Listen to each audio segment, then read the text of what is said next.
It's time for an irresponsibly long recording session of Never7 on a Friday evening. Um,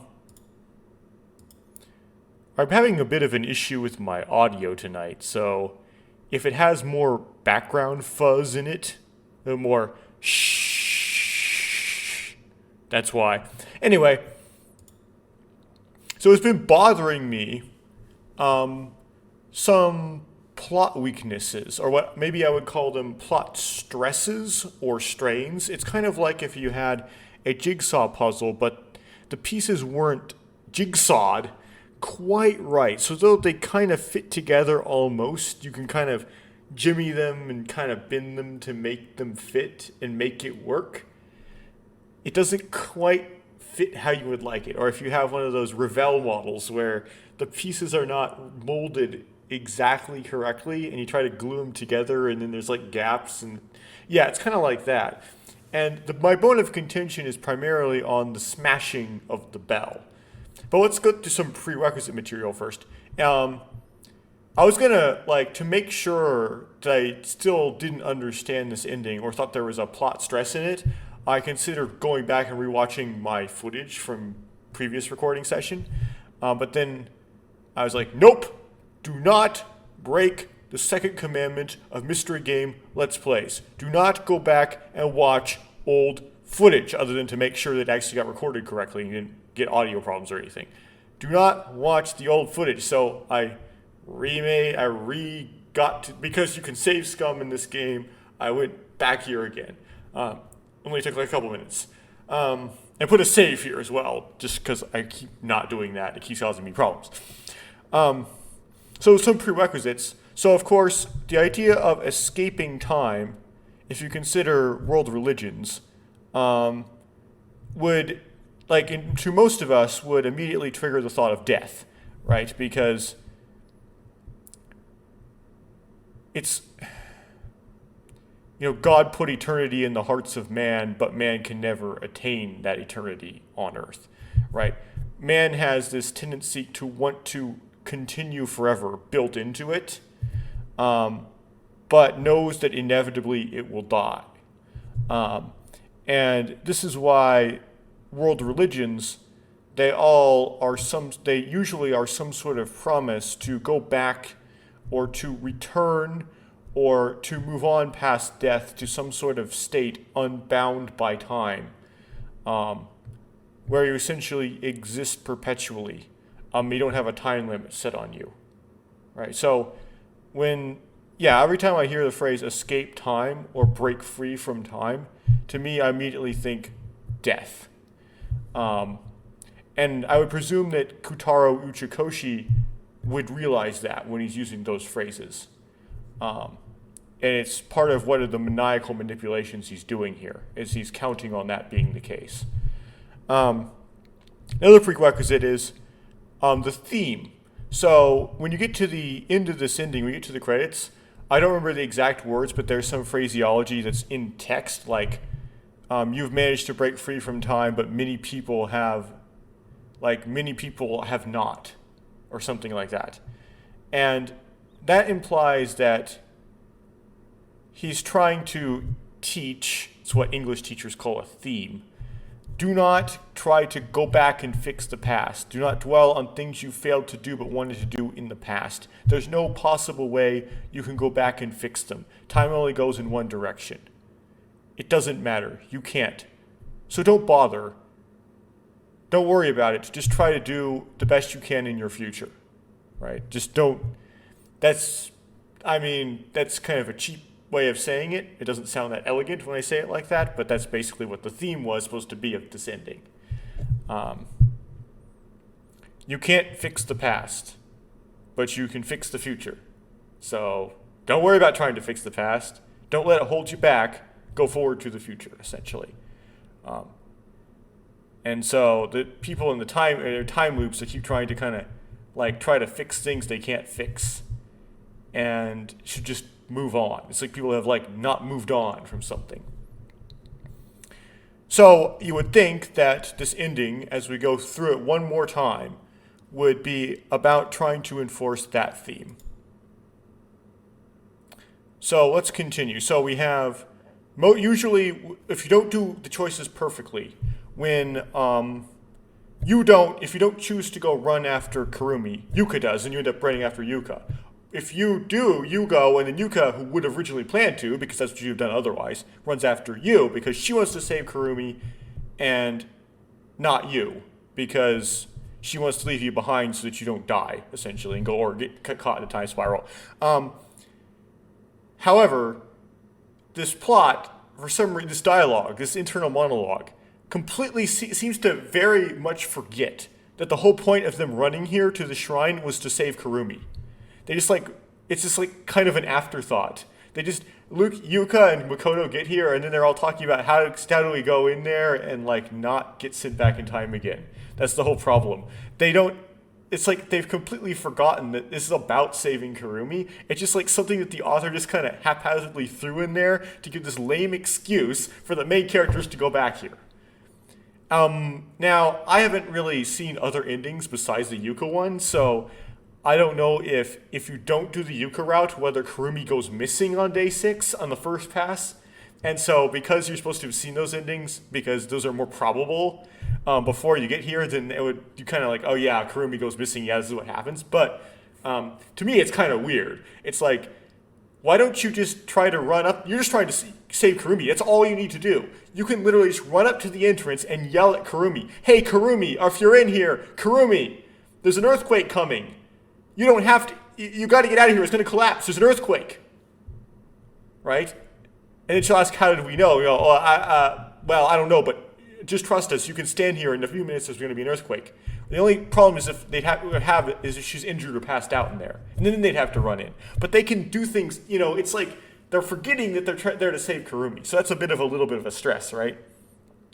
But then we'll get into the real stress a little bit later here. Someone suddenly grabs my arm from behind. This dialogue is kind of important. Without giving me time to turn around, that person blocks the way to the staircase. It's Yuka. Don't go. Please don't go. Kurumi is in the shrine. In the shrine, I got to go. I got to go save Kurumi. No, absolutely you can't. You absolutely not. I know it says that in the dialogue, but it's kind of these are not the actions you would take if we were saving Kurumi. Get out of the way, Yuka, there's no time. If you go in there, things will turn out the same way again. Nothing will change. I won't be able to return to the free world. We won't be able to return to the free world. And then you say, can't go back to the past again, right? Which is basically, yes, let the past die. Kill it if you have to. Yeah, I get it. Certainly, that much is true right now. But I take the bell out of my pocket. Its cool texture seeps into my fingertips. I drop the bell on the ground, and then with all my strength, I stomp on it. And this is the part that sort of creates a problem, because say that the main character has realized now that his plan should be, he's realized that in order to go into the future, he should actually obey the talisman and actually go to the tip of the cape, or at least where the tip of the cape used to be. Which Yuka might be wrong about that. They might have been at the real tip of the cape all along. I'm going to jump off the end. If that's the case, the talisman says that the bell has to chime, right? So in order to go to the future as well as the past, the bell has to ring. If you have no bell, Yuka was right at the beginning, you will just die. And you'll break free that way. Smashing the bell is not a commitment to going to the future. It's a commitment to death. And by doing this in front of Yuka, he's not communicating to Yuka, no, instead I'll go to the future. He's communicating to Yuka, no, instead I'm just going to end it all. Let's keep going. The smashed pieces of metal shine in a puddle. They're like stardust. In this very instant, I tear off the chains of the infinite loop. Now, the question is how much the character knows. And the reason why I'm assuming that the character knows that he wants to go forward in time is because at the end, after they land on the bed, the main character says, he explains, right? That because the talisman said you got to be at the end of the cape, that if you were at the end of the cape, you would go forward in time. the analogy is sort of like, if you jump forward, then you go forward. If you take a leap of faith, you leap into the future. If you hesitate and try to run back into the shrine, to run back to right, run back out the back door, then, and the shrine collapses on you, because you went back, then you go back in time. Who goes forward literally goes forward in time. Who goes backward goes back, right? Who hesitates and turns around, doesn't have the courage to jump off, they go back, as deserved. Those with the courage to jump off jump forward into the future. So, and he would then know also that the bell would be required to jump to the future. So if he drops that bell, if he crushes that bell, that's not a commitment to going to the future. Now, it prevents the infinite loop, but it's not a commitment to going to the future, which seems inconsistent to his internal monologue towards the end of this. So it raises the question, why does he smash the bell? And you can come up with a bunch of theories for this. One is, the first one I would choose, you would think of is, well, maybe it's because that's what he's thinking right now, that he actually is trying to commit suicide. Right? He's like, I'm going to break free from the infinite loop by smashing the spell. I'm going to just die. However, it seems that there's like this, it doesn't fit the theme again, right? It's like, that's not what Uchikoshi's really trying to go with this ending. And it doesn't make, he doesn't have to die, because does it make sense, like, if Kurumi, what's better, Kurumi dying or Kurumi and him both dying? I don't know, whatever. But here's the next line of dialogue. Further lines of dialogue will try to, like, kind of dispel this. The second thing you could think the reason why he's doing this is because he's trying to manipulate Yuka. He's trying to manipulate Yuka into chasing after him, because now Yuka knows he has no bell. And now Yuka is going to do that to try to save his life, even though Yuka would have gone in there anyway, or tried to elicit a response out of Yuka. Because it's Yuka is the one who needs to learn the theme. Yuka is the one who keeps dwelling on her past, dwelling on how she didn't confess her love to that boy, right? So Yuka is the one who learns the theme in this plot line. The main character is trying to manipulate Yuka into confessing her love to him, and hence move on to him by like putting himself in crazy danger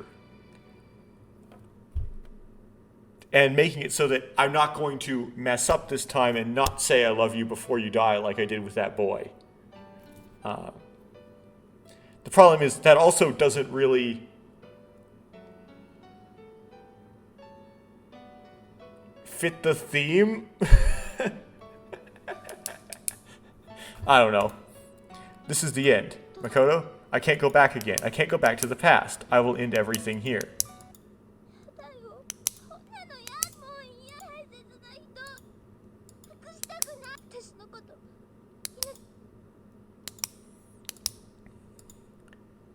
I hesitated for a moment. So here's the problem. It's like, here's these lines of dialogue. I hesitated, and therefore I went back in the past. It's because I thought of myself first. That's why I couldn't save Yuka. I killed Yuka. This time, I don't hesitate. I jump forward off the cliff. Right? Is that a word I brushed past? I know why Yoshikoshi did this.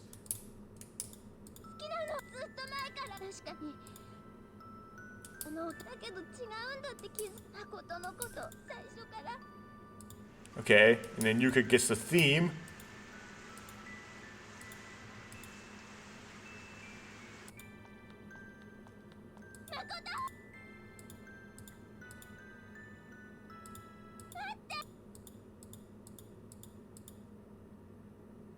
Why does he do that? Huh.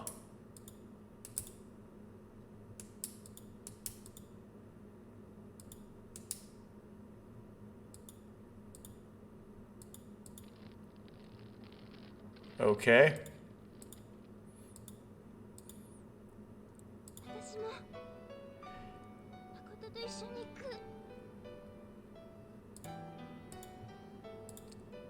Okay, so the main character is confused.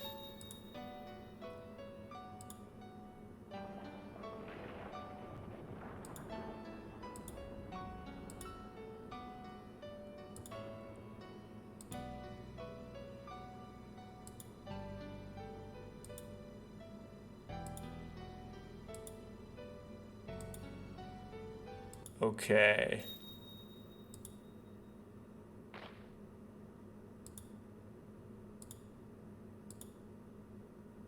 Yeah, it's like how it describes the ceiling in so much one way.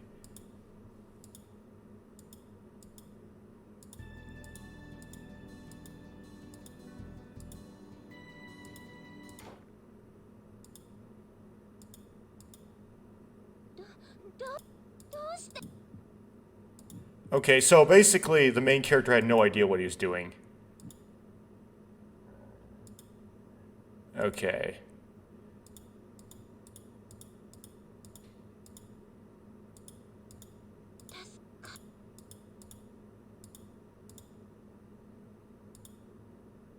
Okay, so the reason why I was complaining so much was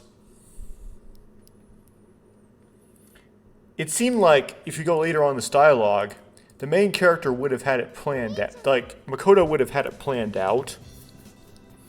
And if that's the case, then he shouldn't. Then it would make no sense for him to smash that bell, because smashing the bell would something you wouldn't do if you're trying to go into the future, because the bell is required for both the future and the past, right? And I thought that what Uchikoshi was doing here was he made the main character take an action that, in context of the story, would make no sense.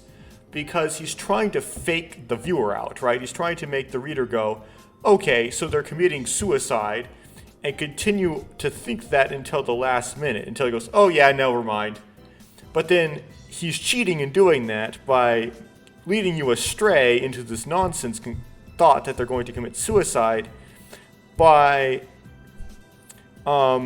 doing something that is literally astray. In other words, it's not like it makes sense in context when you look back on it. It's literally wrong. So by giving you something wrong, it makes you guess wrong, right? But then rereading this dialogue again, I see that what he's really trying to indicate is that the main character really didn't have this planned out at all. And he just kind of stumbled upon this result. Which makes it make more sense, but it's also kind of a cop-out.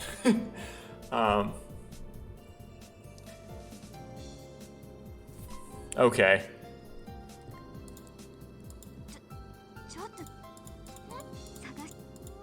Yeah, okay. And so I'm just gonna go back to the title. Yeah.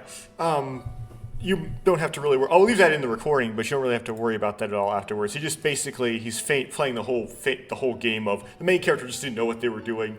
They were thinking something, and it just sort of happened that they stumbled upon the result that they were going for anyway. So, okay. It's not as well organized.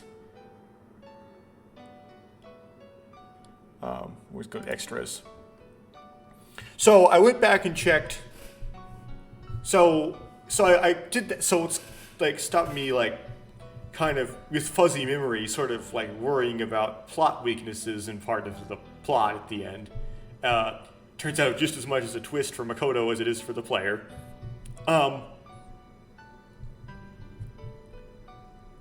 Yuka throws her bell off the end because Yuka just is trying to kill herself, and it turns out that those actions happen to turn out such that they travel forward in time. It's still kind of lame though, because like they don't make a conscious decision. They don't solve the puzzle in the game. If that's really how it's supposed to be, then they just blunder and happen upon the solution. Like, you like to believe they had it planned out more. If they hadn't planned out more, then the bell smashing makes no sense. Oh well. So this like catalog of endings here.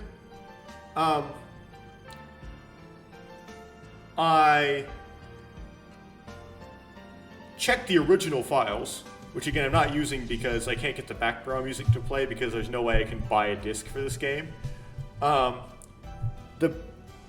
The original actually does have a catalog of endings you've gotten, just like this Love Engine port does as well.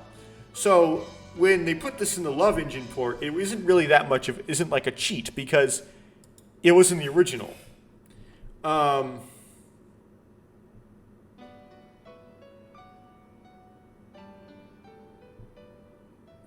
So, and it's actually in the original, it's a little bit more it's a little bit more verbose because, or it gives you more information because it doesn't actually like tell you how many you've gotten in the order you get them. It's actually like has specific slots for each one with amount of question marks corresponding to how many letters are in the name of that end. So, it's even more detailed in the original. So this is actually a vegification of it. So, this is not a cheat. This is actually something that was in what Kid originally sold. Okay, so now did I accidentally change my mouse profile? Doesn't matter, I'm playing a visual novel. Mouse profile doesn't matter. Anyway. Well, I got 2 out of 19, so I barely dipped my toe into the game. I thought that this was this Yuka good end was the desired ending just because it couldn't really seem like you could get a better ending than that. You basically exit the infinite loop and then kiss the main girl. Like, how is there going to be a better ending than exit the time loop and kiss the girl? That's it right there. So, for some reason I still have a tendency to believe that I've gotten the good ending already. I've already gotten the best ending. And all of these are just kind of fail endings of some sort. But there seems to be an ending for each character, just because these portraits, they're not really portraits, but these, I don't know, drawings, they get color when, as evidenced by Yuka getting color, when you get an ending corresponding to that character. I hate how this happens. So we can assume from this there's also a Haruka, this is Izumi, this is Kurumi, this is Saki endings. Stop it. So there's at least 1, 2, 3, 4, 5 endings, and if there's a bad ending for each good ending, that's 10 endings. That's still 9 endings unaccounted for, which I have no idea what they are. Because there's 19 endings in total. Stop doing that. I don't know why they programmed that into this port. Keep playing the intro. So a couple more things to point out. One is, the purple-haired character in the intro, that's just Izumi. I don't know why I was thinking it was Makoto. That's Izumi. It's just because the carrot color in the intro cutscene doesn't match the sprite color. That was confusing. So no, that's just Izumi. Now, because you have Izumi and Yuka like kind of opposite each other with a bell in between them at the end of the opening cutscene, that suggests that it's possible to get into a time loop with Izumi, which makes sense considering that Izumi seems to know about the time looping, and she knows something about the true meaning of the Shiki no Mori shrine. She knows something about, she has some reason why she doesn't want Kurumi to go there. Kurumi may have jumped forward in time, blah, blah, blah, blah, blah. So a time loop with Izumi does seem probable. Another thing to point out, I originally was when I was discussing, well, I better click this just to get out of the menu. I was discussing my theory behind Kurumi's backstory, and I said, well, it's possible that Kurumi could have just jumped forward in time, and that's why she's looks so much younger than the amount of years between now and her birth.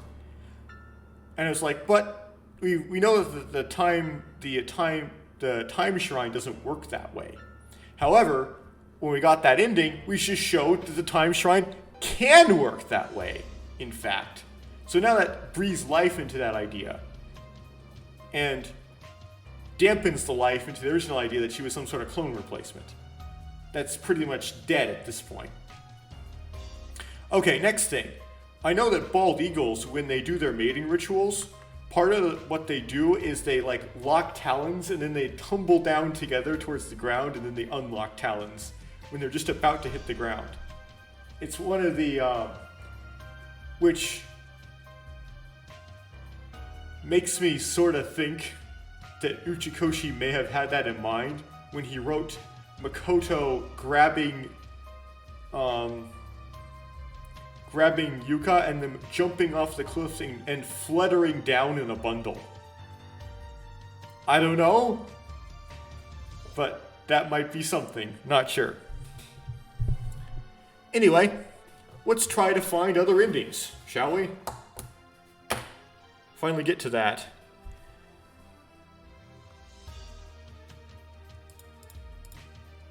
Oh, also it appears that this love engine file doesn't ever reset to the default. So I'm in the process of downloading another fresh file so that I can save it in the archive unadulterated, because there doesn't seem to be any control input I can do to reset it, so it looks like I've done nothing and it's just a virgin game. As you play the game gets essentially consumed. Anyway, we already read all this dialogue, and so I'm just going to skip it.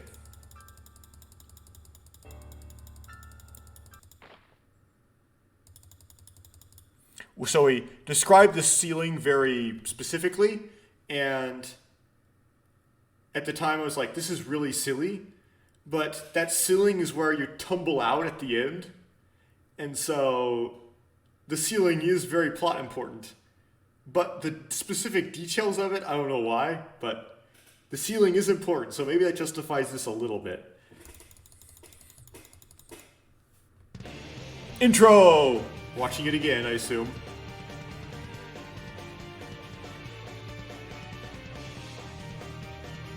There might be a English subtitled version of this for the song lyrics in one of my files somewhere. In a zip pack or something.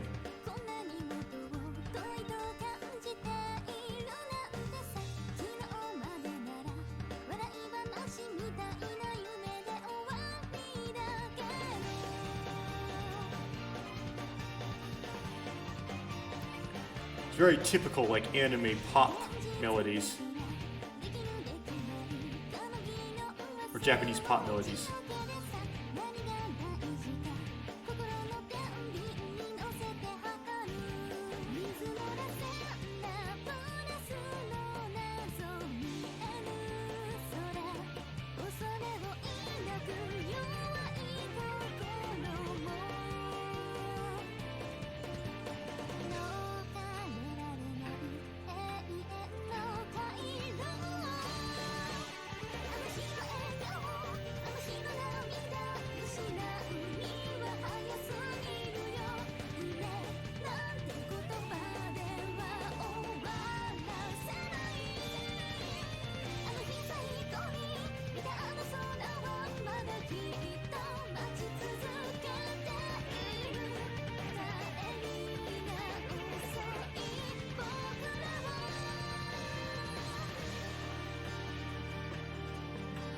If that's a zoomie there.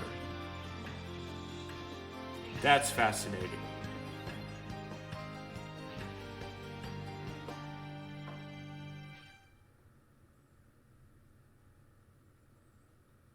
Yeah, maybe Cyberfront went out of business since then this game came out. But okay.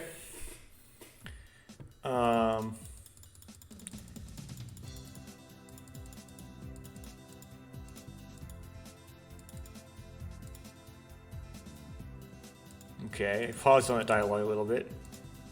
5 days. He somehow knows the day it happens.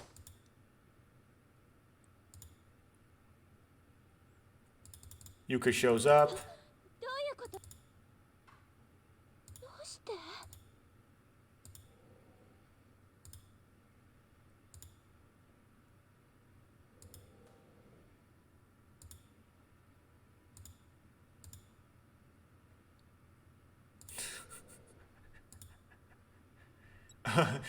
Right.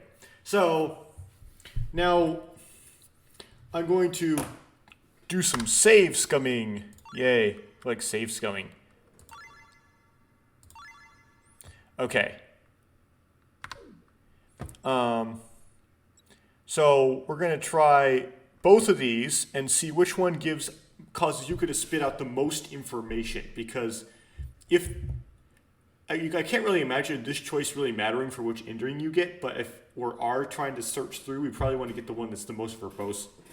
So we'll do the one I did first. This one here. Did something happen? Okay.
Yeah, not saying much, just clicking through this.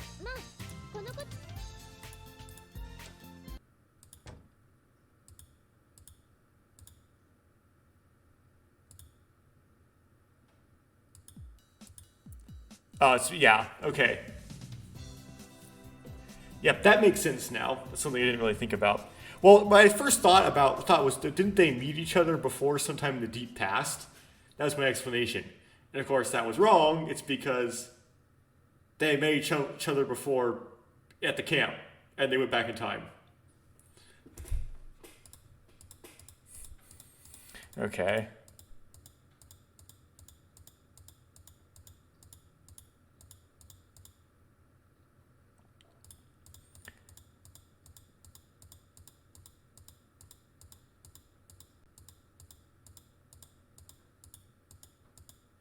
Okay, the cigarette, which we never learned the solution for. Okay. Save. Then we're going to load this one. Try this one. I give her the same comforting smile that I gave the little girl. Oh, he's continuing his analogy about the little girl wrapping his arms around his leg and calling him daddy. Just then, huh? Is it that it? That's it? So it was just that? Judging by the tone of her voice, I think she's only addressing herself. Either way, I still don't know what the hell is going on. Then that was, oh, now I get it. It's obvious, she's probably still half asleep. When she woke up this morning, she was at a completely different bed with a completely different smell and a completely different lighting. She probably felt like she was still dreaming. It happens a lot when you sleep in a new environment. After all, I had the same delusion just now. Are you alright? I asked, still smiling. Yes, I'm fine. Are you sure? You don't look well to me. You think so? Yeah, your face is really pale. Huh? She immediately draws her hand towards her cheek. But then she unexpectedly bursts into laughter. You say that, Makoto, but looking at your face, you'd think you just came crawling out from the bottom of a grave. Huh? I instantly raised my hand to my cheek, mimicking the girl's previous action. Wait, hold on. I almost missed it. Makoto? She definitely said that just now, saying Makoto just like that. Hey, you know... No, it's okay. The girl interrupts me and continues. Really, it was nothing, so don't worry about it. No, I'm not talking about... I'm sorry for something intruding on you like that. It's just, how do I put it? I guess you could say I just made a misunderstanding. Right, well, anyway, please forget that this ever happened. Forget about it? If you don't mind, then, I'll see you later. Wait a second. But before I could finish, she had already left and closed the door. Jeez. Still don't think she's being a little too familiar with me? Makoto, don't go addressing people you barely know without a kun or something. Isn't that really rude? I wouldn't know. We just met yesterday. Meh, whatever. Maybe she's just that kind of girl. The really friendly type. Though she seems alright. I stretch, stand up, and begin thinking. What did she say her name was again? Okay. So then this dialogue's the same.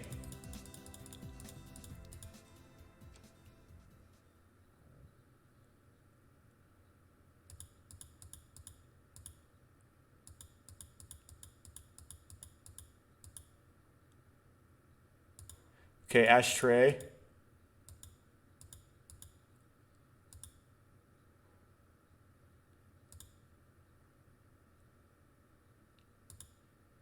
Okay, so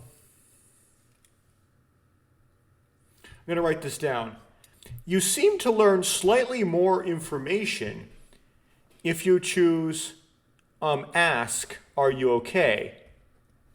Because you learn that the dream gave her a feeling of hopelessness. That is that one piece of information that you don't get if you choose comforting smile.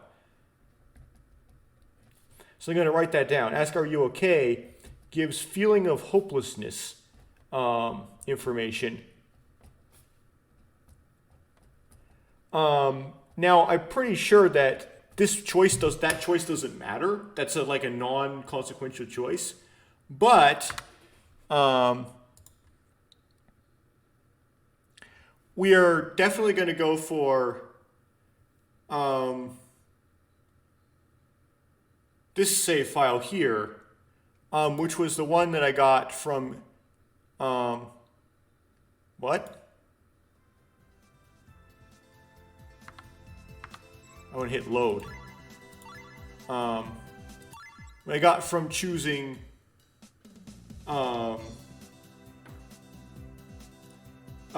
asking her if she's okay, right? Because that just gives you just in case. That seems to be like the better choice in all regards, regardless of the ending you're trying to go for.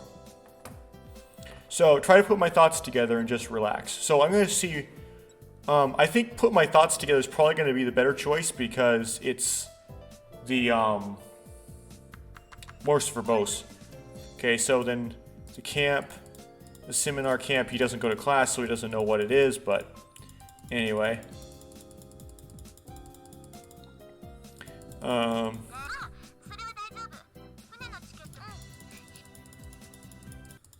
Talks to Yuka on the phone. Haruka comes in. Good morning. She doesn't respond, like me. Try to talk to Haruka. Okay. So, let's save here. And load this. Choose just relax. I think about nothing and just relax. Soon enough, the door of the living room opens slowly. The one who comes in is, huh? Oh yeah, that's right. Come to think of it, I don't think I've heard this girl's name yet. Good morning. Greet her cheerfully. Wait several seconds to reply, only to get none in return. Okay, so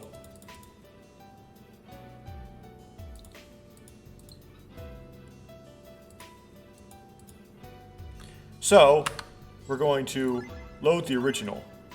So basically, so for that one, put my thoughts together, as you would expect, is just gives you exposition. Just relax skips the exposition. This should not have any plot effect because no other character's actions have changed besides just the main character's thoughts. Right? But I'm going to choose the one that gives exposition just in case. He does that thing where it makes the game change based on what the player knows. So I did try say something else. We're going to try third time's a charm and see what that does. I can't give up now. I should keep trying, shouldn't I? Good morning. The girl places her empty cup at the bottom of the sink and sighs as she mutters, good morning. However, she says this without looking at me. It's almost as if she's greeting the water dripping from the faucet instead. Say, did I offend you somehow? Why do you think that? Her gaze is still fixed on the faucet. Why? Well, because it kind of feels like you're avoiding me. She doesn't answer me. Not only does she not answer, she doesn't move at all. At this rate, no matter how much I persist, it feels like she'll never speak again for all eternity. Sorry. I feel like I need to apologize. I probably shouldn't have pestered her like that. Gotta apologize for being rude, right? Just then she opens her small mouth to speak. It's because I'm different. What? Before I can ask again, she slips right by me and returns to the living room. Up until earlier, I had been sitting down on the comfy sofa. But now the girl is sitting where I was in a demure manner. Trying to think about what to say. It's about that point that he shows up, entering the living room while rubbing the sleep out of his eyes. Hey! He says that in such a gaudy voice that it causes me to quiver repulsively. Okay. So this is probably the same as the other one.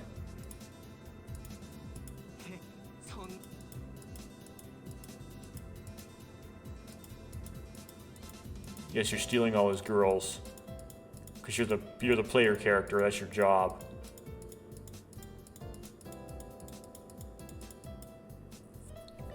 Okay. Now we're going to remind ourselves of what Try Say Something Else does. Did you sleep well last night? These words sound incredibly forced and cliched. I mean, not to be rude, but you don't look like you slept much. No answer. Said the absent-minded girl watches. You're not feeling depressed, are? Oh, this is insane. It's meaningless. The girl says this quite suddenly. I have nothing to gain from that. Nothing to gain? His words in my mouth run dry. I'm speechless. Because I am nothing. What? So the difference between them is I am nothing and I am different. Now I'm going to go off of I am different because that's the more positive response. So third time's a charm.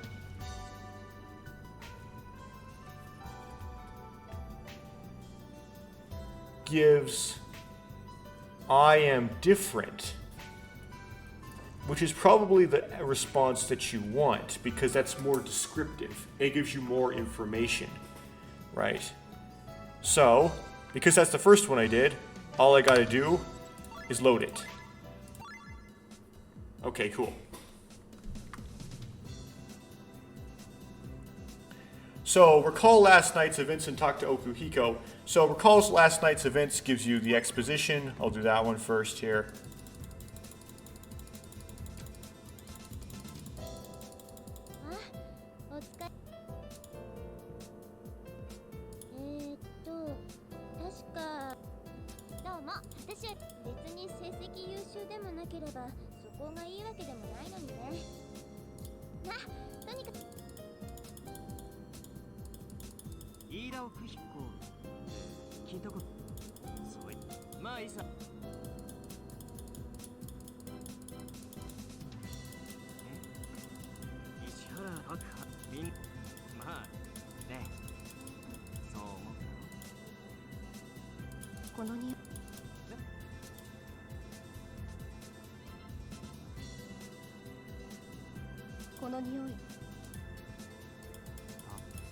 Okay, so Haruka hates the smell of cigarettes. We never got to the bottom of that.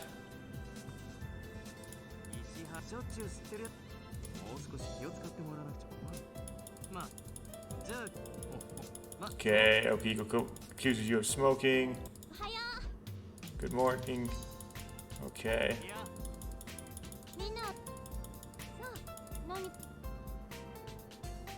Okay.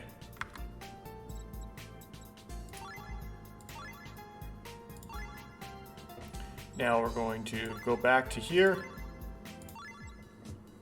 Click talk to Okuhiko. Hey Okuhiko. I address him again. Yeah? I'm bored. I might as well attempt to strike up a conversation. He seems interested enough. It's just what exactly are we trying to achieve with the so-called seminar camp here? Ishihara, didn't you read the board? It's an informal social gathering. Okay, so, in other words, nothing.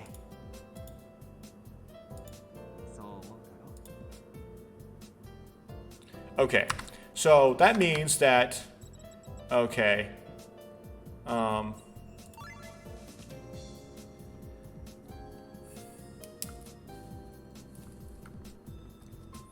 so the only difference here is recall last night's events gives you more exposition, basically. Okay, gives more exposition.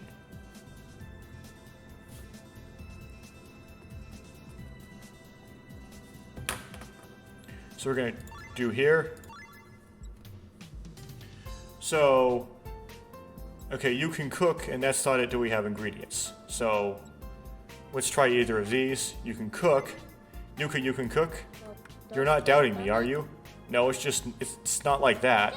Well then, there's no problem, right? Right. Yuka and cooking.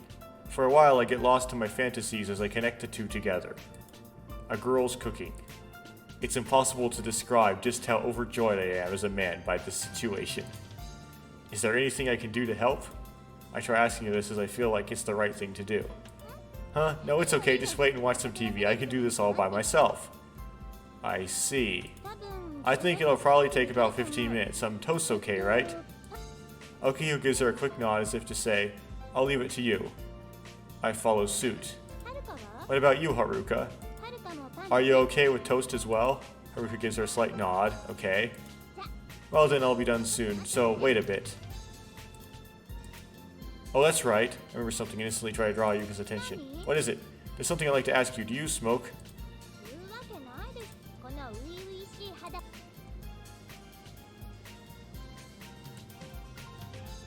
Okay. So we're gonna try. We have to remember, like, do we have ingredients? Previous group left a whole bunch behind. I see. I think I'll probably take about 15 minutes. Toast okay, right? Okay. So definitely you want to do Yuka, can you cook? Because that gives more dialogue, right? So Yuka, you can cook. It's more dialogue. More dialogue. Man, this is going to be tedious. How long has the recording been already? 46 minutes. Man, this is going to be tedious. Okay, Yuka, you can cook. And we're going to click through this dialogue that I already read.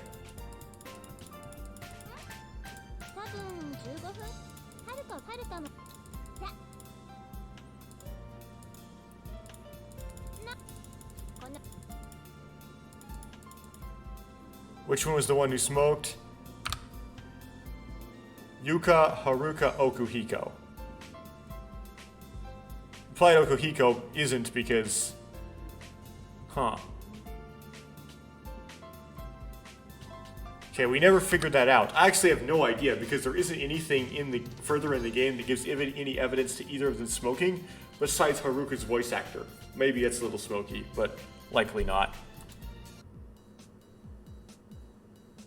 Okay, then we go through this part.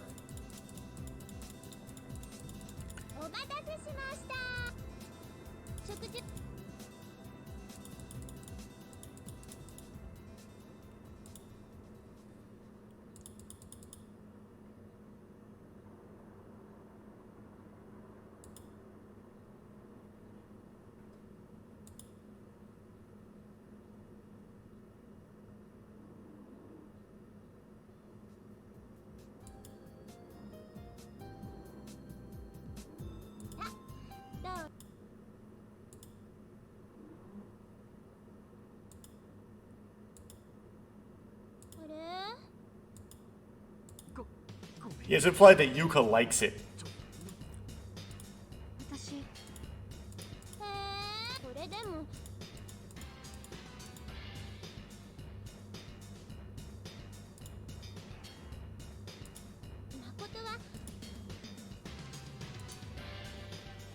Okay.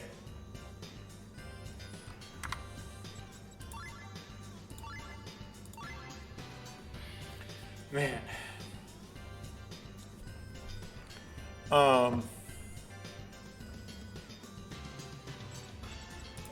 So I'm gonna try no and see what happens. No. Somehow I managed to shake my head. What, Makoto, you too? Et tu, Brute? Even though I work so hard? She said and looks down at the cooking. I thought that you would at least try some. I look back to find Haruka and Okiko shooting me criticizing glares. Hey, no fair. You two have no right to judge me. I look at Haruka, who's still hanging her head before focusing on the mysterious object on the table. Ugh. I close my eyes. I try to convince myself that the food is so delicious that it makes my mouth water just thinking about it. Alright. After a brief moment of silence, I steal my resolution. Yuka, to be honest, I'm starving. I've decided I will eat this after all. Yuka instantly calms down upon hearing this, wiping away any signs of her previous depression. Her change is so sudden and genuine that I curse myself for not being able to say no. In the end, let's just say that Yuka's food drove me to hell and back. I never did figure out what the recipe of the mysterious object was. In all honesty, I'm too terrified to ask. Okay.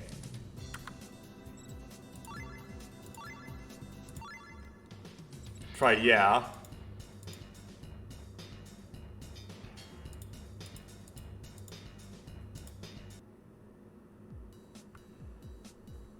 Okay, so basically saying yeah gives you nothing extra. So no, you get extra dialogue.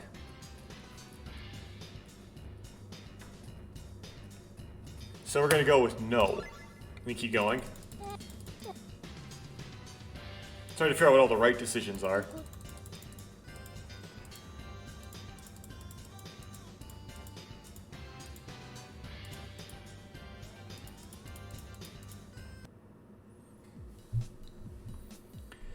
Okay.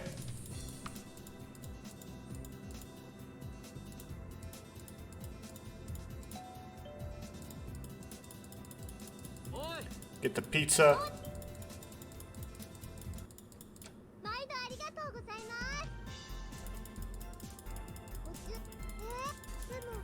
Pizza angel, please come to me. Tomato sauce and cheese so gooey.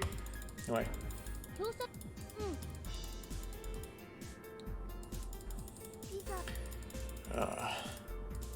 She mistakes the 1 for the 7 for a 1. Foreshadowing.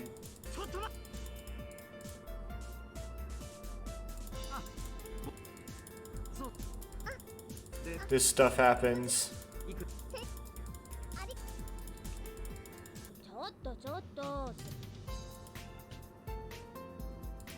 Okay. It's a long way to the next choice.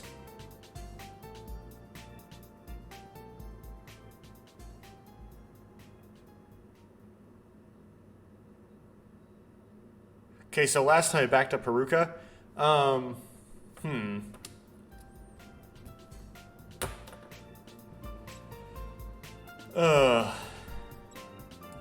Checking the audio. Okay. Well, let's try. First, we gotta put a save. Don't forget to put the save. Okay. Try backing up Yuka first and see what happens. Haruka, you're being rude to Yuka. Yuka nods in agreement. Haruka seemingly ignores me as she reaches out for another slice of pizza. Jeez, well, I'm over it now. With a defeated look, Yuka drops down onto the sofa. I find that I can't really stay mad at Haruka, who is calmly yet intently eating her food. She's just like any other honest, simple girl. At least that's how I see it. Okay, let's see here. What is sticking up for back up Haruka do? She means she's hungry now, but wasn't earlier. Haruka gives a small nod in agreement. Jeez, defeated Yuka suddenly slips down to the sofa. Okay, so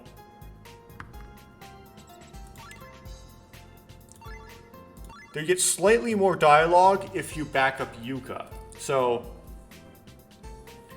back up Yuka is slightly more dialogue. But it doesn't seem like this is going to propagate into the future of the game very much. Okay. So I'm going to back up Yuka. Haruka, you're being rude to Yuka. Yuka nods in agreement. Haruka seemingly ignores as she reaches for another slice of pizza. Jeez, well, I'm over it now. With a defeated look, Yuka drops down on the sofa. Okay. Keep clicking.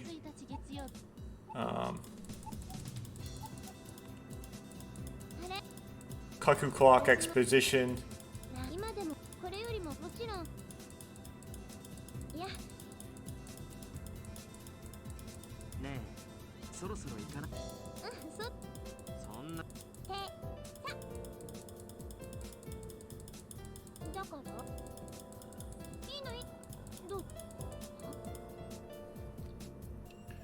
Okay, so we're gonna drop a save again.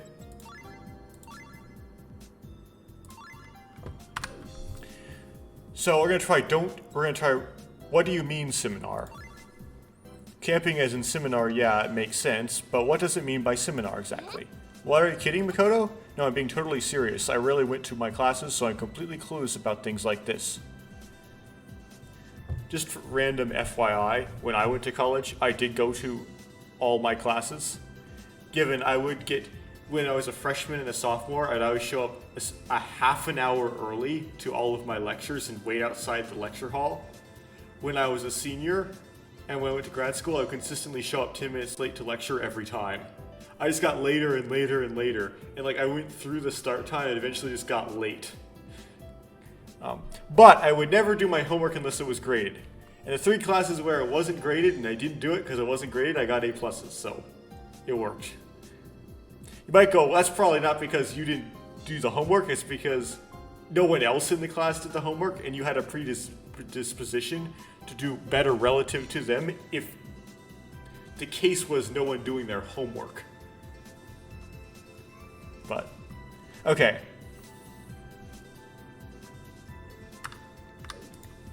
I'm surprised. Didn't think that there were students in our college by this time who didn't know the meaning of the seminar, but, well, it's basically your bachelor's thesis. Somehow, this camp has something to do with your bachelor's thesis.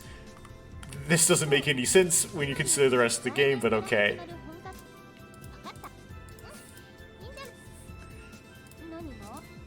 The goal.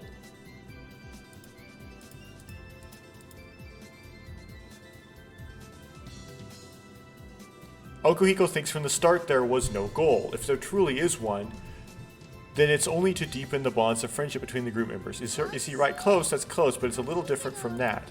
How so? I still can't tell you. This is something I still haven't figured out the answer to yet. Huh? Well, I was ordered not to. Ordered? They're direct official orders from the professor in charge. Until the last day of the camp, don't tell anyone the purpose behind it. Why? Stop being so persistent. But the first law of Professor Yuka's love formula, dislike persistent men. Please remember that.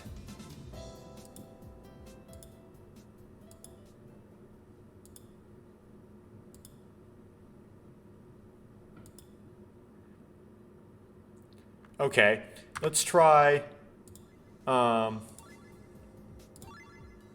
ask anymore.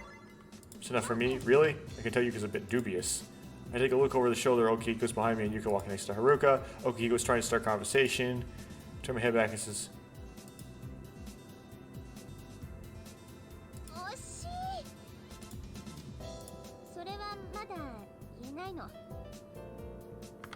huh. See about the same.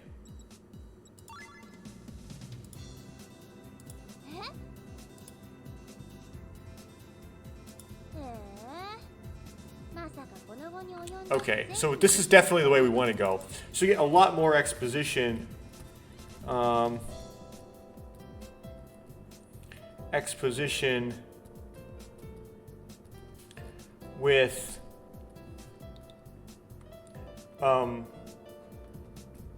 ask more from Yuka. Given that exposition seems to be not very relevant. It's interesting. Because you get the exposition, you get like the, I'm not going to tell you the purpose of the camp thing, but you don't get the like bachelor's thesis explanation if you pick I don't need to know anymore. Which seems to imply that the bachelor's thesis explanation is just nonsense filler dialogue that has no basic bearing on the plot, but whatever.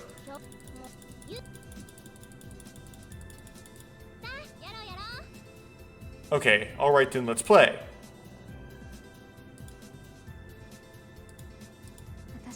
I'll pass. Okay, we got Haruka's like, I want to go to the beach instead.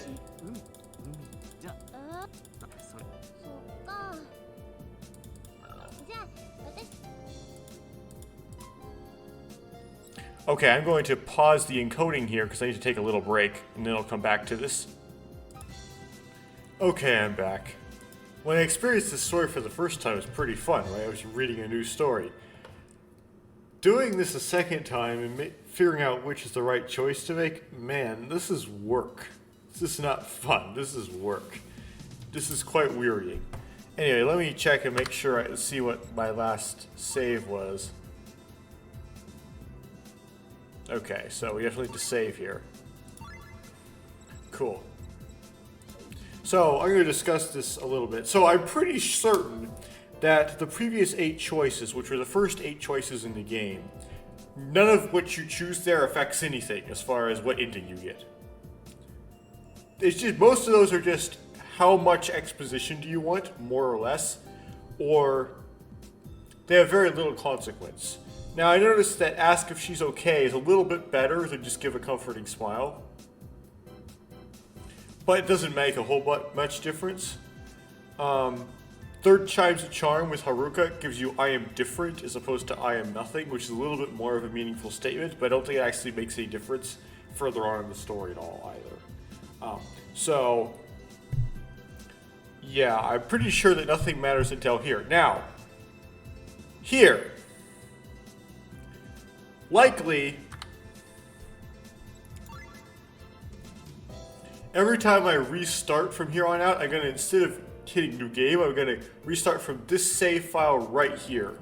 0604 at 2314 is linchpin, I'm going to call it linchpin 1.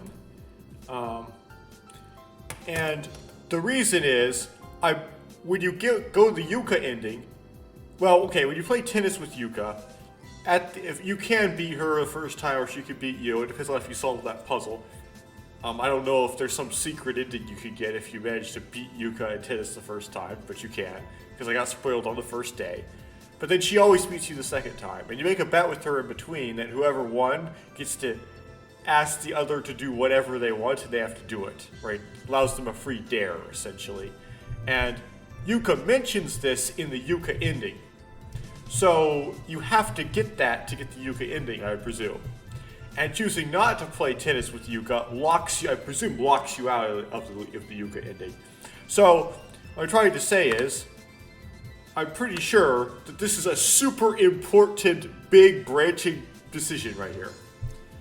Now, I already got the Yuka ending, so I don't really care if I get locked out of the Yuka ending. I would want to choose the non-Yuka ending one because that gives me a broader breadth of the different, the information you can get in the game, which will help me solve all the endings sooner, I believe. So I'm going to go lock out of the Yuka ending. An attempt to get a different ending besides the Yuka ending. I'm going to force it to happen. And that's where I'm going to go. So I'm going to pick...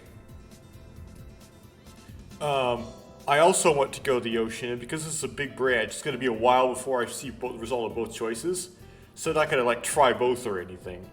Because it's going to be a big branch here. Okay. Just to break from... That's the tennis linchpin. And that would be to break from the Yuka ending.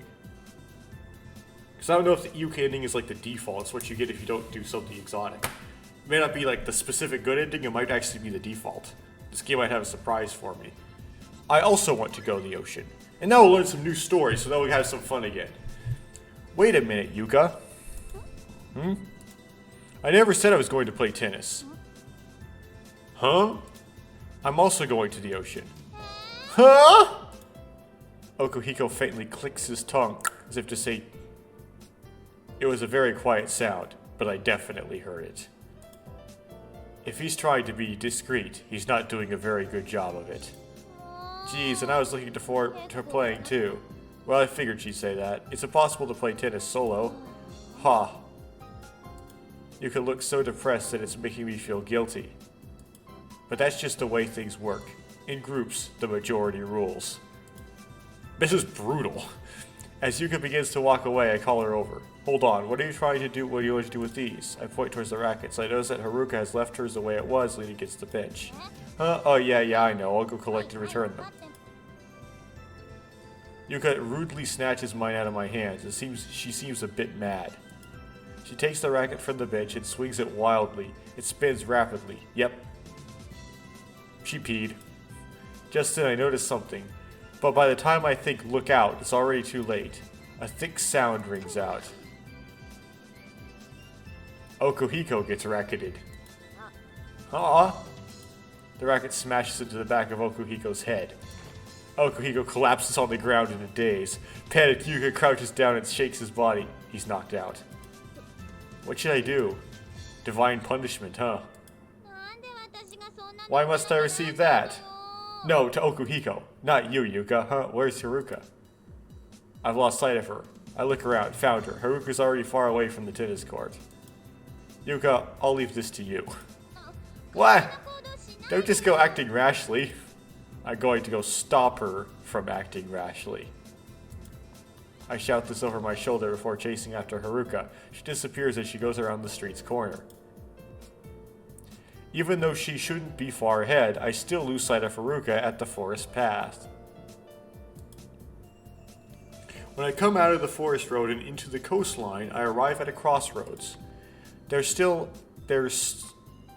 this small cove called Princess Beach to the west, and it seems like the east leads to a long beach called Moon Beach. Okay, so we're getting this a little bit earlier than we would otherwise. Where should I go? It's that moment that I see Haruka heading towards Princess Beach, but she vanishes shortly afterwards as if she were a mirage. I start running towards Princess Beach. As I walk to Princess Beach, I get the feeling that this place, surrounded by rock, is a private beach. Yeah. Haruka is nowhere to be found. I'm starting to think that it really was a mirage. No, I see her. I start running again. Standing in the corner of the rock wall is a small deserted barracks hut. It must have belonged to a fisherman in the past. In front of the hut is a beached, rotten ship. Said fisherman probably used it to go fishing. And you see this in the other routes, but you don't actually get this exposition internal monologue about it. Haruka is sitting on the bow of the ship, firmly staring at the ocean. Her soft hair sways in the sea breeze. I'm unable to move, as if my soul has been drained from my body. It feels like someone's telling me that I mustn't get any closer. Haruka suddenly looks this way. Our eyes meet. I try to say something. I can't. My throat has become parched. Why? Why are you here?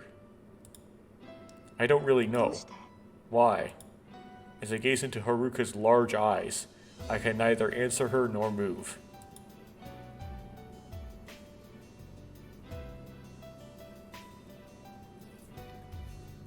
Okay. We're gonna drop a save.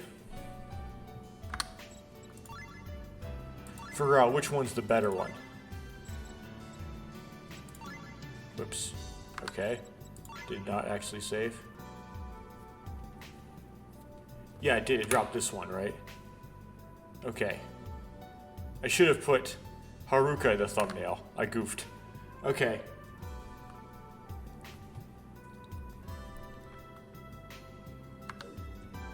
This is probably the better choice. I'll do this one first.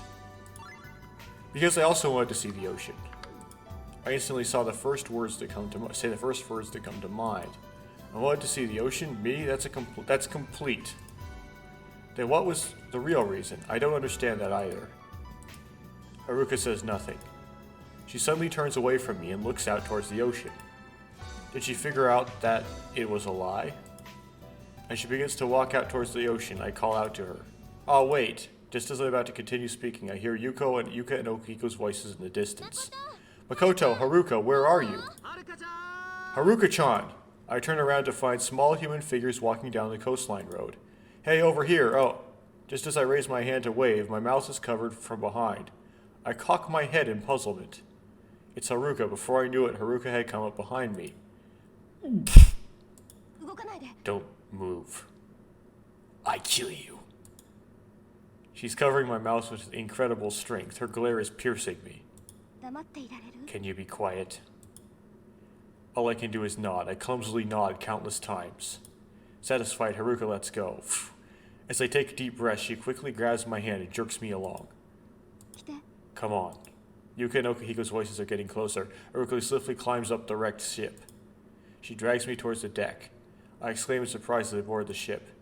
The cabin in the center of the deck looks like a mess, worn down by years of decay and neglect.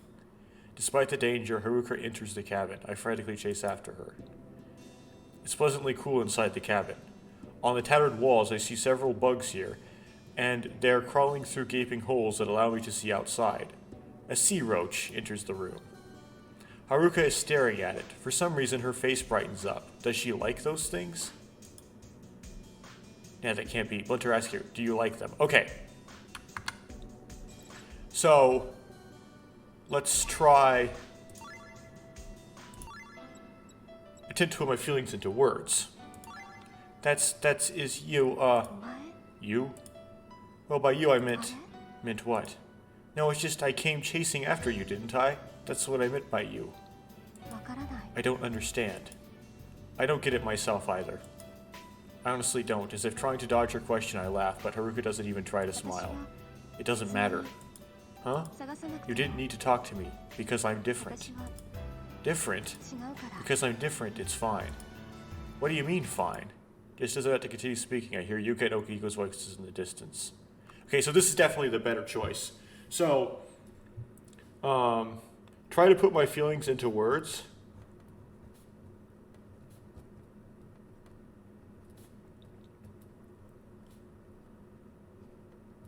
That gives I am different, which is what you want. Now, that kind of raises the question, if you, at choice number 3, when you get third times the charm, try to say something different.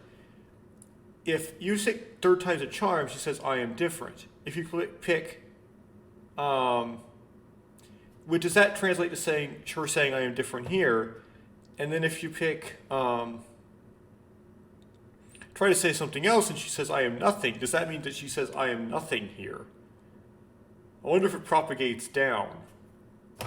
That's interesting. Well, I won't know, but I might know later.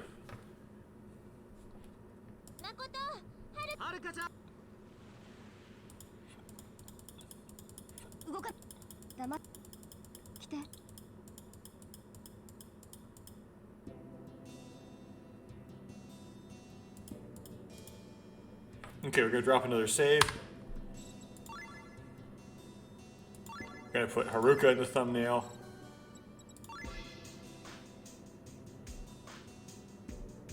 For some reason that didn't work, but it saved, so.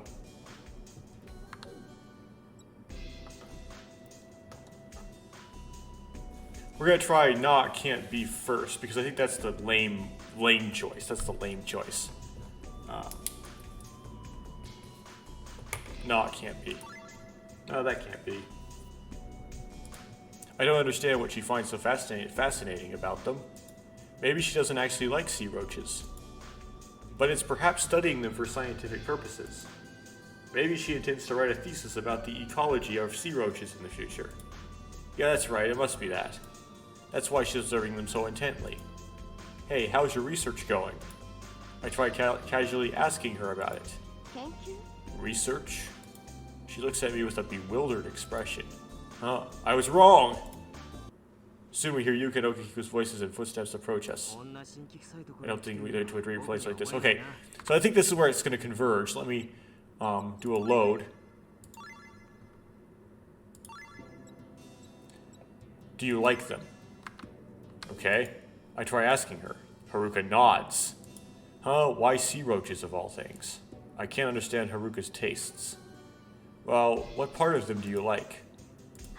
Because it's the first time I've seen one. That just confuses me even more.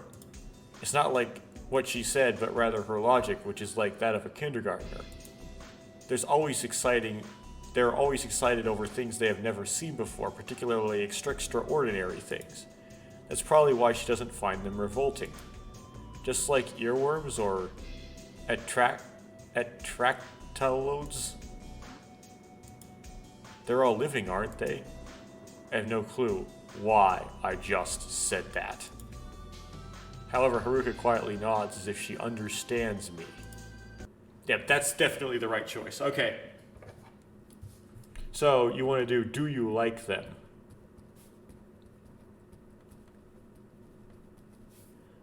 Talks about life, which is kind of the route you want to go down.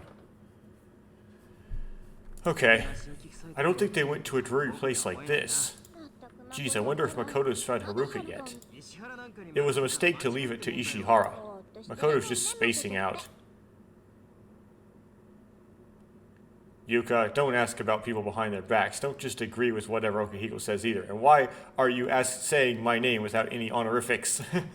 Huh, Yuka? Come to think of it, I've been calling her Yuka without any honorifics either. So this, you get this, like, no matter what you choose. Thinking about it carefully, I realize that it hasn't been just Yuka. I've been addressing Haruka and Okuhiko without any honorifics either, haven't I? Why is that? In the first place, isn't it weird that I didn't notice this straight from the get-go? Yeah, first time travel hint that completely went over my head. Haruka places her hand on my shoulder, jolting me away from my thoughts. It seems they've gone. I can no longer hear Yuka or Okuhiko's voices anymore. I can't feel their presence either. When I nod, Haruka gets out of the cabin. Taking a deep breath, I follow after her. As I exit outside, I see Haruka jumping off the ship. Sand flies around her clothes. Just like that, Haruka walks towards the ocean. She doesn't even brush the sand off. She kicks off her shoes as if she intends to completely strip it to go swimming. I dumbfoundedly watch her. She does it so naturally as if it required no second thought. Haruka? Taken aback as I notice this, I shout. Haruka quickly turns around. I jump off the wrecked ship and run over to her. Even though I've caught her attention, I realize that I have nothing to say. What? No, it's just you. Were you planning to strip? There's no way I can say something like that. Did you think I was going to strip naked? Well, I can't make it awkward. Too late. No way. Having been seen right through, I try to fake another clumsy laugh as expected. Haruka doesn't react. Instead, her eyes are fixed on the faraway horizon as she dips her feet in the water. Anyway, I wanted to ask why you ran away from Yuka and Okuhiko. I prefer being alone. Huh? Even though you say that, we're at this camp. There's no point in isolating yourself. Besides, aren't you lonely? Lonely? Why? Even if you say why, being alone is just... I don't understand. Huh? Because I am nothing. Okay, so then this comes... So maybe it doesn't, because you get both of them in this kind of route you pick. What? Because I have no heart. Come again? Because I have no heart. I don't understand.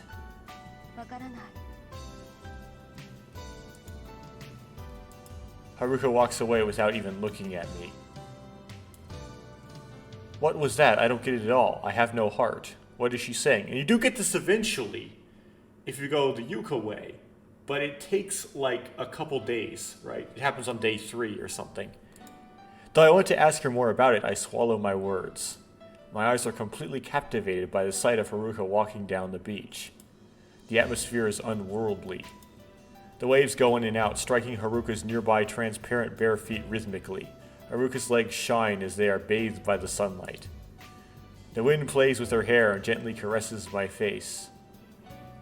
Right, this is the similar dialogue to the dialogue you get with Yuka when you play tennis with Yuka. Or internal monologue, that is, not dialogue. A wild fancy strikes me. Is she not human? Did she come from the bottom of the ocean? Or is she someone from a different planet of another dimension? Nah, no way. I remember at the beginning of this when I thought like maybe she was a robot.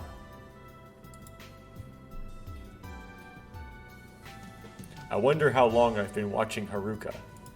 Until Haruka leaves Princess Beach, it's as if my soul was drained from my body. As I notice Haruka going far off into the distance, I panic and chase after her.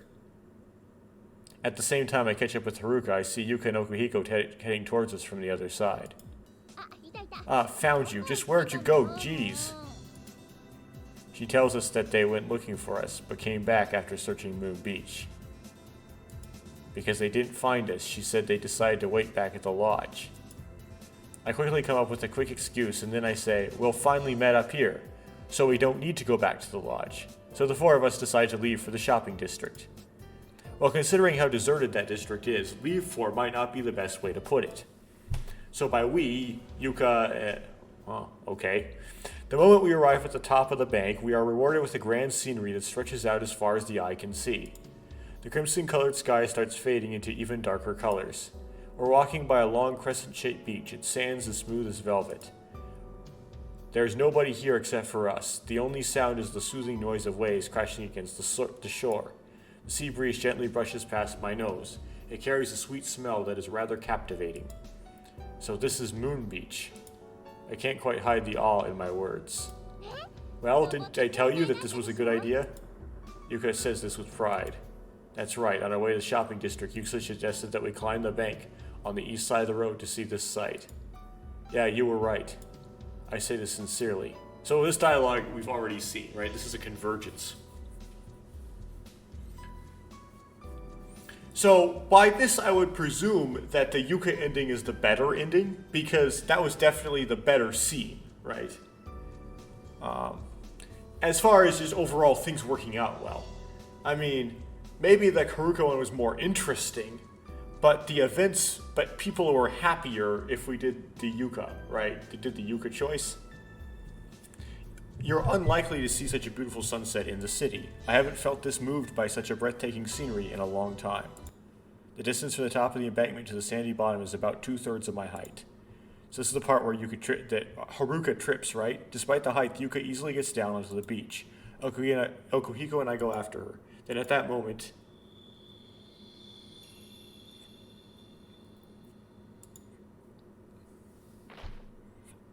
I hear okay.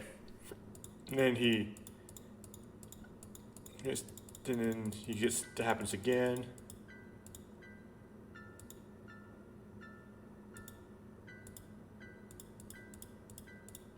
Oh, this is a part that, like, doesn't make sense. Because the other premonitions, he knows it's going to happen before it happens, but with the first two, with Haruka tripping in the earthquake, he sees it happen right before it happens. That doesn't make sense, does it? Because that would be a result of time travel, that he sees it twice.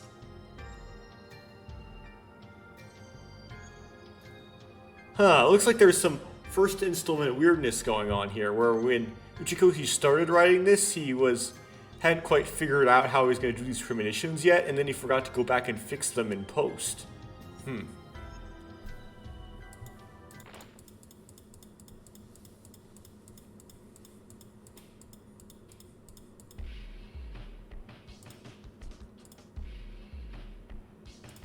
Okay. Okay, we get this part.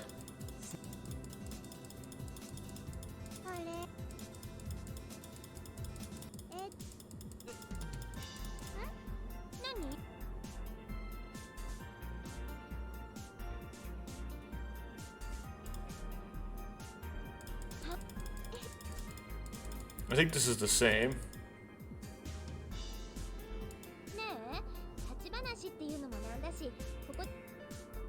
So again, Haruka doesn't want to go in, and that's like, I wonder why.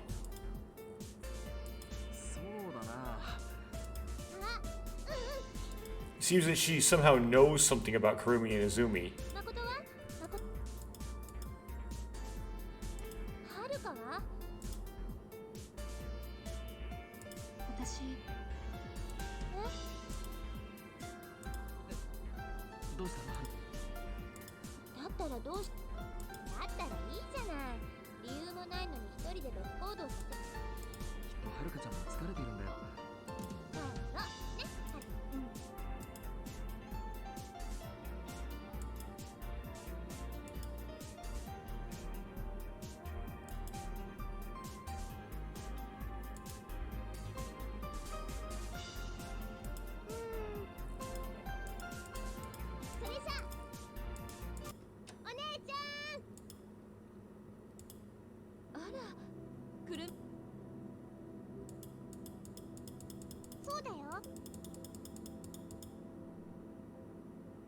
Haruka sees Azumi as like, oh no. She's the daughter of the geneticist, which we know that.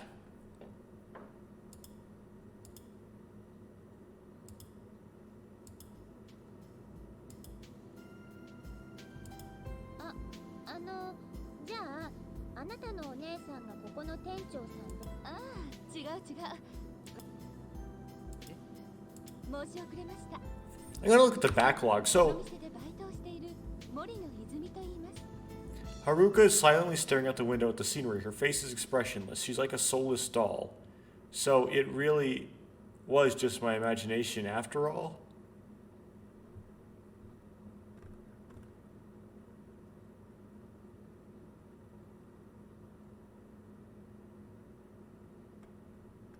Huh, okay. I wonder if that's slightly different than the first time. Probably not.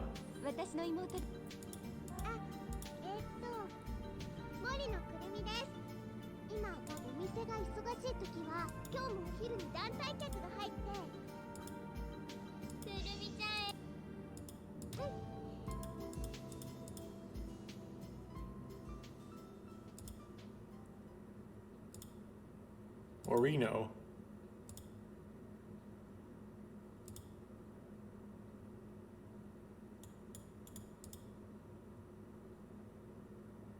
And that's because they are the children of famous geneticists, right?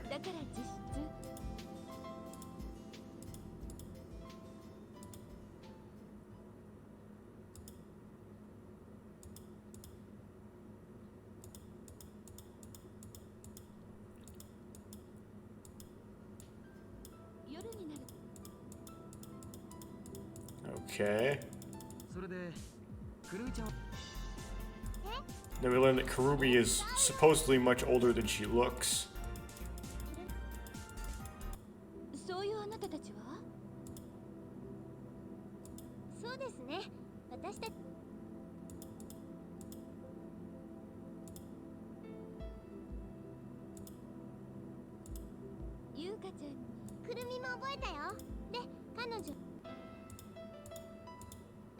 Hey, Haruka. Okay, she's Haruka Higuchi, another member of our group. She's a year younger than us, but she skipped a grade, so she's in our grade, right, Haruka? Oh, she may seem like she's extremely shy, especially around strangers, but even though she doesn't look like she's very social, she's a nice person deep down. She's making up stuff.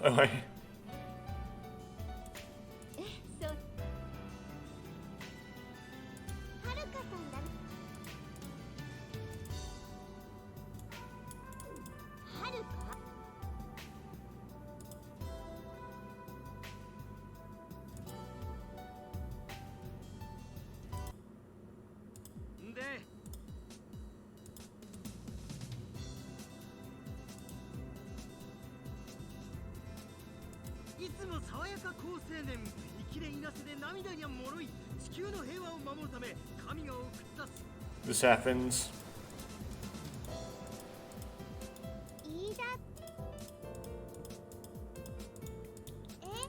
Okuhiko outs himself. Saki comes in.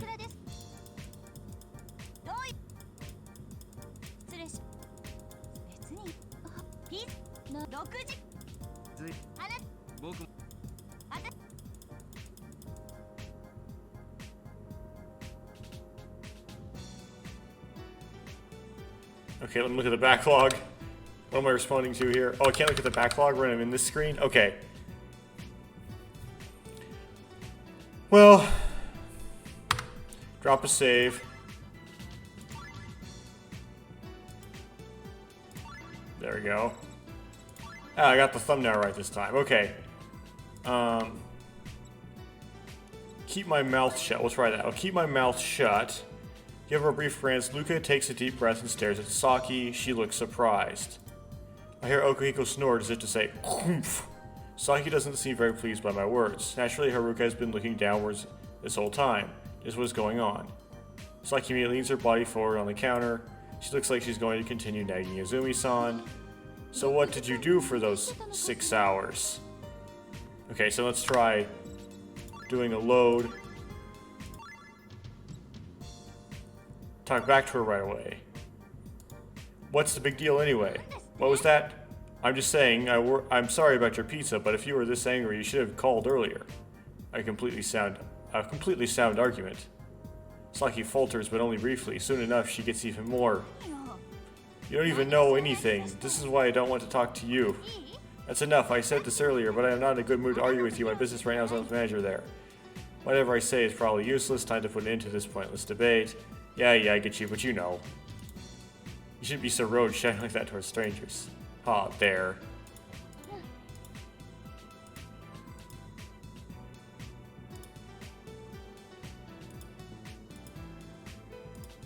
Okay. So basically, talking back to Saki,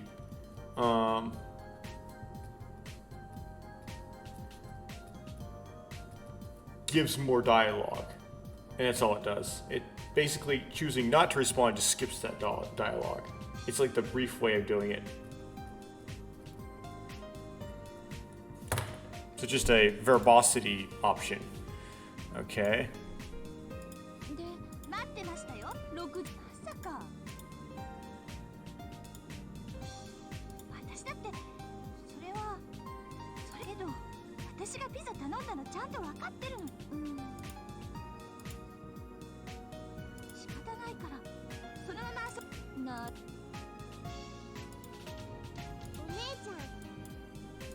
Yeah, Saki goes crazy.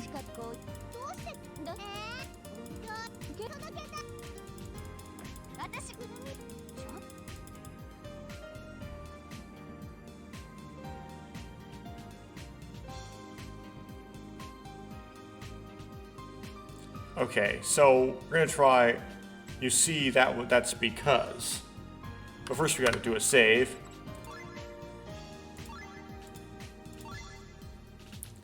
Okay. You see, that's because... Don't talk until I say so, remember? My business right now is with that man over there. Saki flat rejects me. No good, I can't join in. I feel bad for Okuhiko, but there's nothing I can do. Saki immediately closes in on Okuhiko when suddenly Yuka speaks up. Okay. I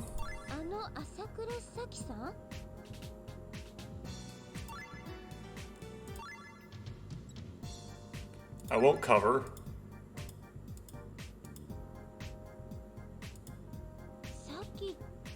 Okay, so,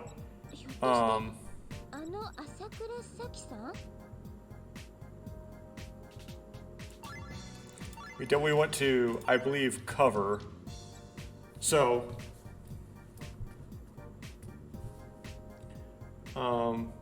covering for Okuhiko.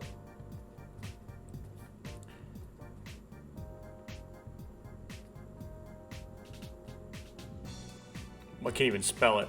Okuhiko gives one, like, basically gives extra dialogue, but only like a couple lines.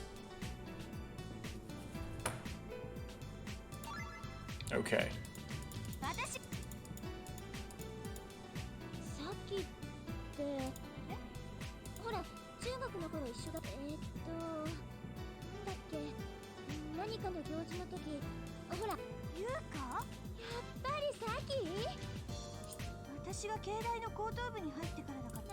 Okay, so now they knew they drew, and this kind of, I guess, is setting up so that when Saki knows about that boy, it makes sense, because you now know that Saki and Yuka had a past, right?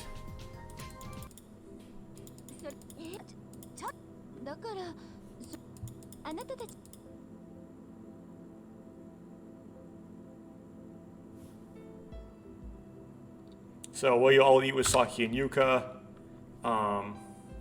and with pleasure. Let's see here. What's the difference? I'll try. First we save.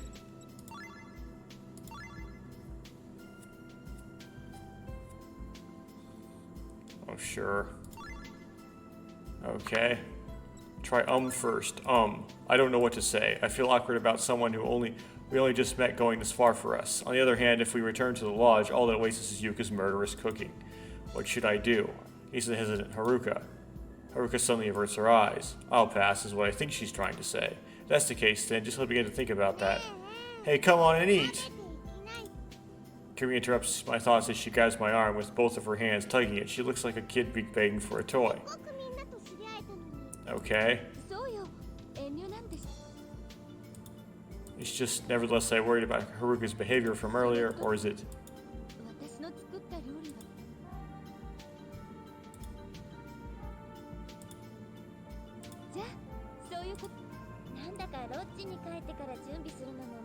Okay.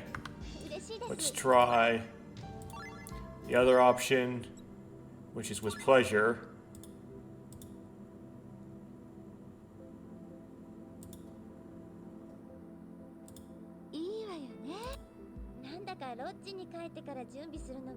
Okay, so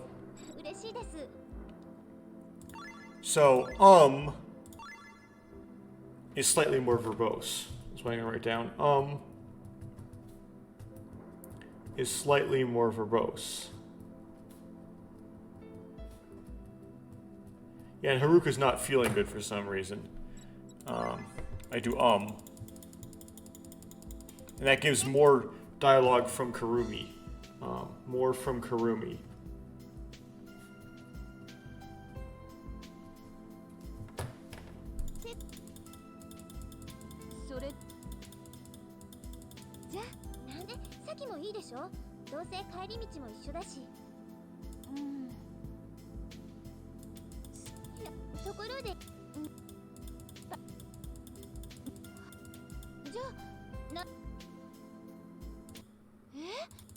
Rice.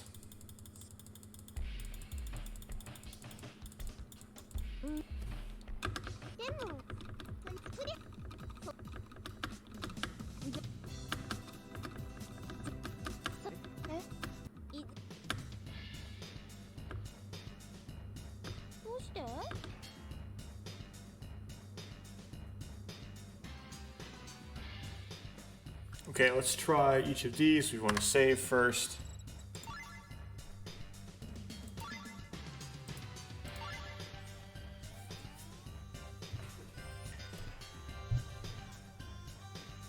The background music is called Ouch. Okay.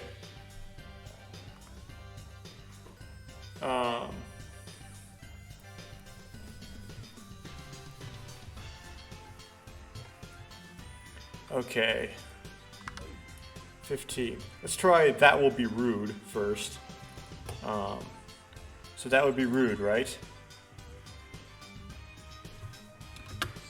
Rude? Yeah, think about it for a second. Well, if you were the hostess, what would you think? How would you feel if the person you offered a treat said they wanted to help? I get it. That really would be rude. Right, so just behave yourself, have a seat and wait. Yes, I'm very happy that you wanted to help out, but for today, just leave it to us. Got it, for today I'll be obedient and quietly wait. Phew, dodged a bullet. By the way, Azumi-san, you said us just now, so do you mean... Right, Kirumi is also helping out. Kirumi is also an employee of the shop. Besides, no one can dish up and prepare the plates but Kirumi. After she says this, Kirumi sticks out her tongue childishly. Well then, I have to leave immediately if I want to be quick. I run to the door and tightly grasps the knob, but... Feels a little lonely just going all by myself. Everyone else is just waiting anyway, so I might as well invite one of them along. I decide to... I'm going to take another break and pause the encoding. You will not have to take a break, because there will be no break in the video. Okay, I'm back. Basically what's happening here is... for 10 through 11, it's basically a tertiary decision.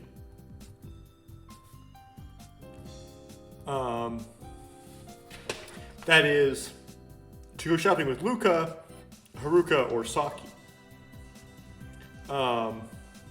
This is a three-way branch. It's just done in 2 stages. So I did make a save for the first part of that branch, right? What am I doing here? So, right, and that's 6/4/2351. Um,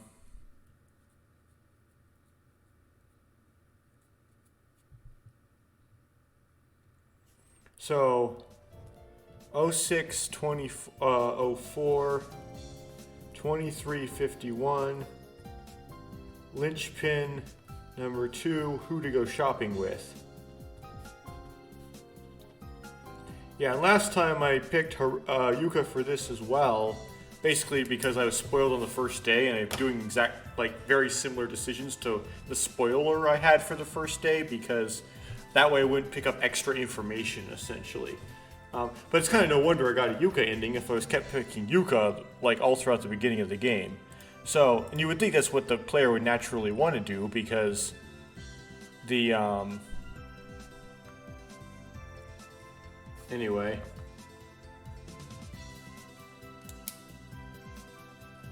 I'm going to say I chose Haruka, because I'm going to target Haruka this time.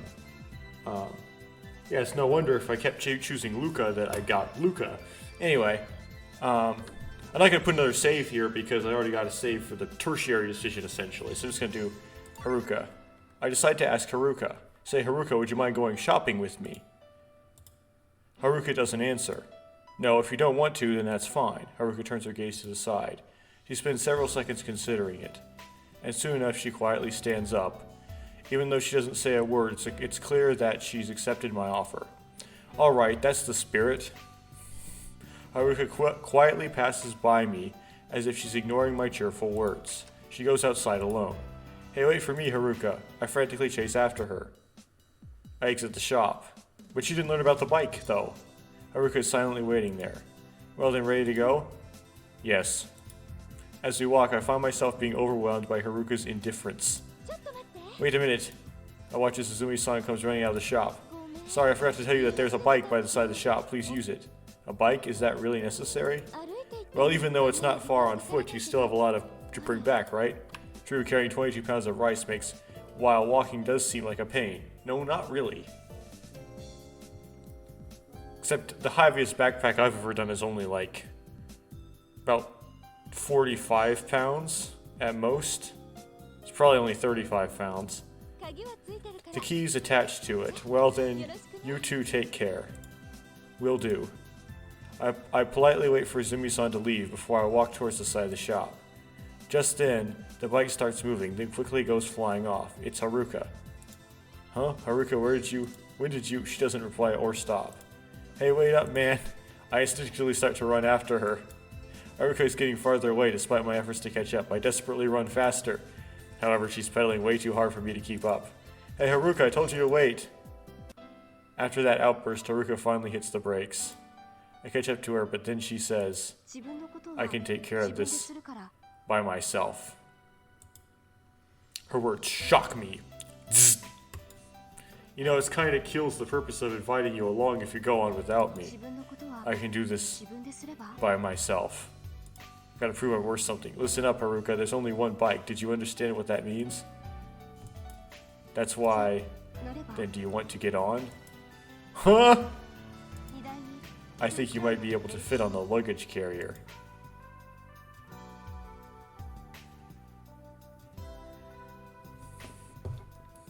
Okay, let's try either one. First we got to do a save.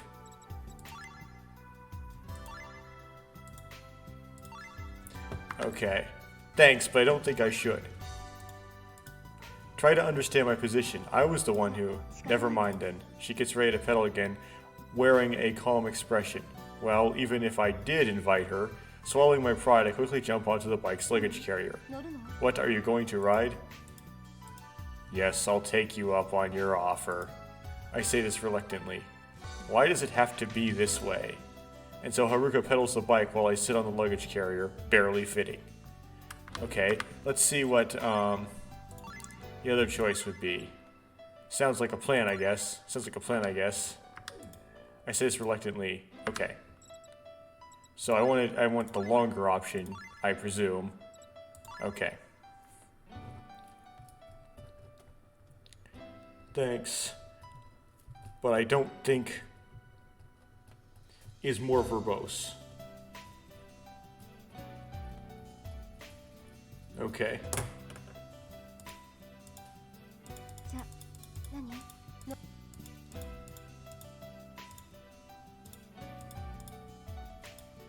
This is a little pathetic and annoying and just a little bit sad.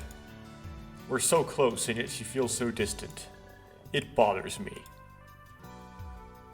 I cram the large grocery bag into the bike's basket. Just then the front wheel begins to bend under the weight of the rice. Figures. We did buy 22 pounds of it after all. This line is always silly because that's a drop in the bucket compared to the weight of the people. Without giving me a glance, Haruka heads straight for the bike again with the same composure as earlier. Hold on. Hurry up and get on. No matter what, I can't let her handle the bike this time. Not with the bike in this condition. And besides, Haruka's a girl.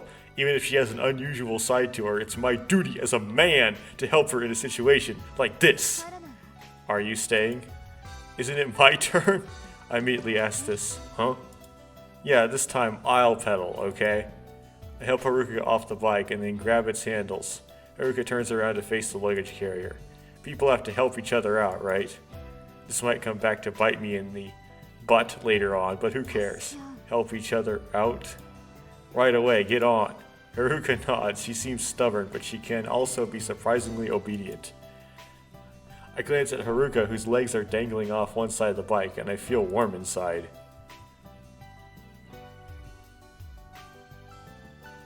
Looks like it really did come back to bite me in the butt. That is letting Haruka ride on the luggage carrier. She's petite and doesn't weigh much, but those 22 pounds of rice sure do. This dialogue.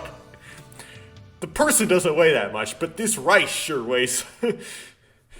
It's supposed to be funny, but I don't find it funny. My thigh muscles are burning. Is this much pain even normal? Should I get off? Haruka firmly grabs my waist from behind, waiting for an answer. No, I'm fine. I hear a click. That can't be good, but I can't give up now.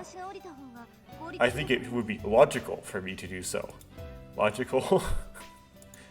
I said I'm fine. There's no way I'm stopping here. Why are you angry? Because I have this man macho complex. Enough already. Look, I said I would do this, so I'm definitely doing it. I see. Curious, I try to get a glimpse of her facial expression. However, just then the rear wheel slips and collapses from the pressure. Look out! Haruka clings to me with all her might, which is not the right thing to do if you wipe out on a bike. You want to jump from the bike. I've wiped out on a bike so many times, I'm kind of good at wiping out on bikes now. I have some scars from it, but now I can usually wipe out without hurting myself. Because I've hurt myself so many times. You don't want to necessarily jump from the bike, but you want to loosen yourself up from it. You don't want to cling onto it. You want it basically to drop sideways underneath you with your feet on the ground.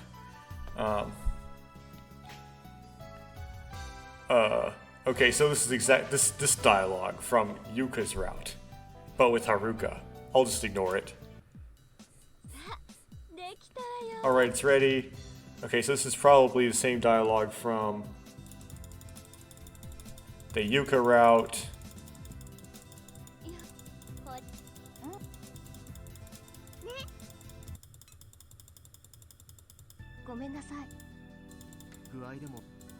Okay, Haruka's not feeling well for some reason. We never solved the mystery of that.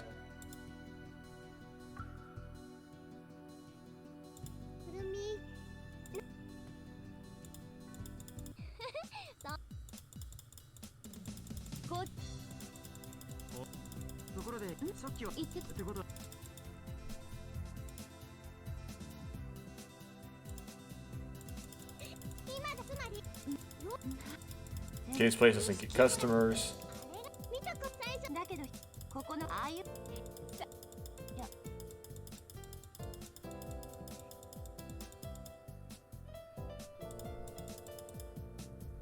Okay, go to the pool. There's an earthquake.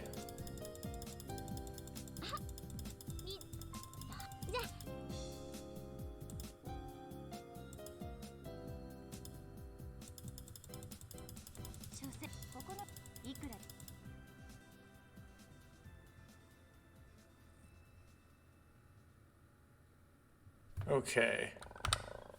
Let's try you're right first. But first, after we have to save. Man, we're gonna run a save slot super fast.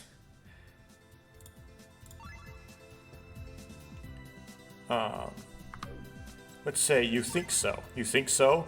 Of course, these things are nothing more than crappy recreational facilities. Saki leaves me with those words. I can't really sympathize with her. All I can think of is how romantic this is, quite uncharacteristic of me. By romantic, I mean the pool. Okay. Let's see here.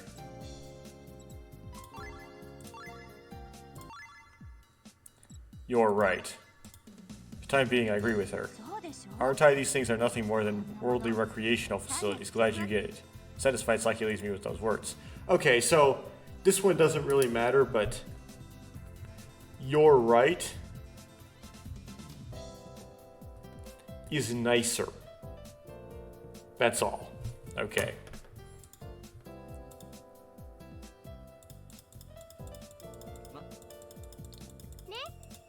Maybe you need to do that for the Saki ending or something.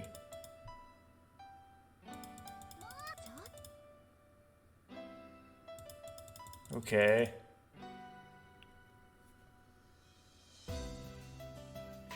Okay, let's drop a save again.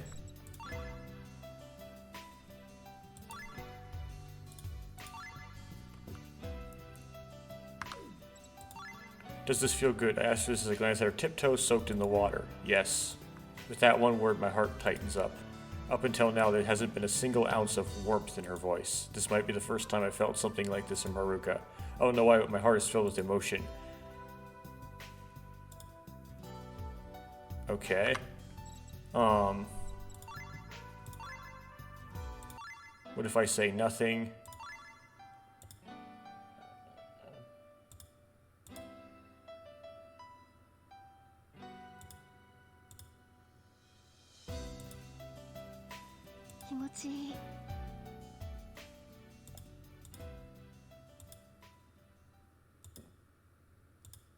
Okay.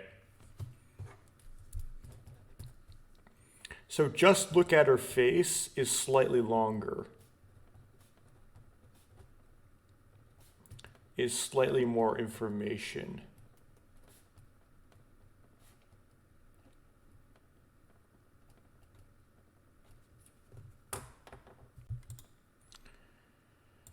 Okay.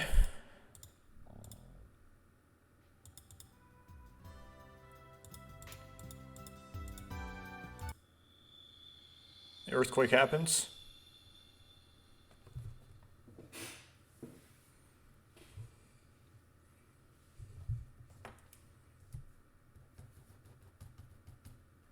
This is the pool part. And that's a common, the pool part you go through no matter what you do, I believe.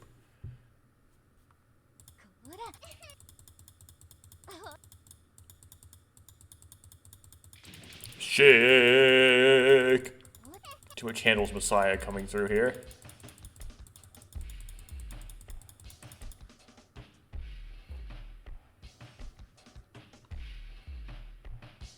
I haven't actually tried this choice. Let me try this one. Save first. I don't know. Zoomy thumbnail. I run towards them.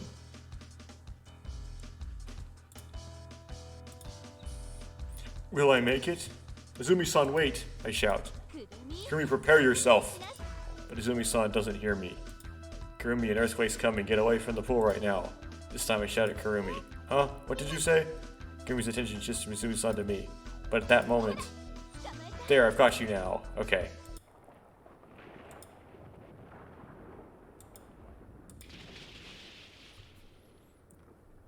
So...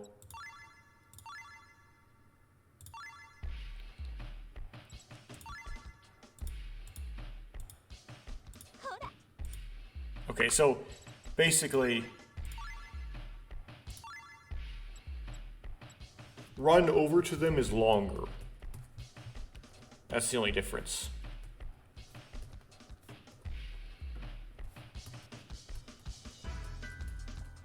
Yeah, I don't know if it's safe to pick all the short versions just to make it abridged, but Or you have to pick the long versions if you want some secret ending for picking all the long versions.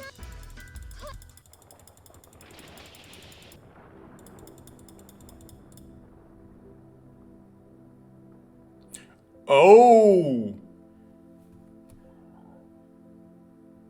So you want to pick the long version. Okay, let me bet the backlog. That makes extra events happen.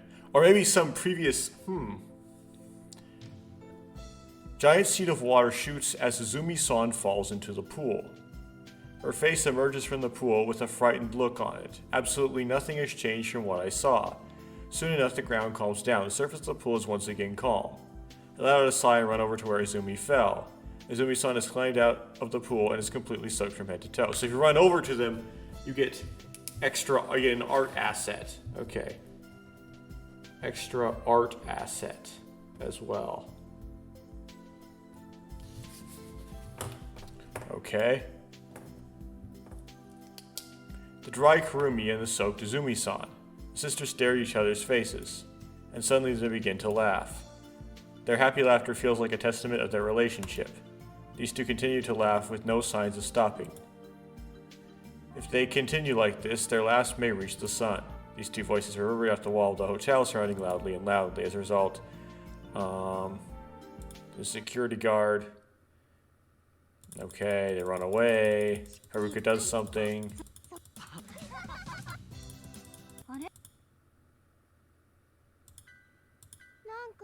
You tell them that you have premonitions.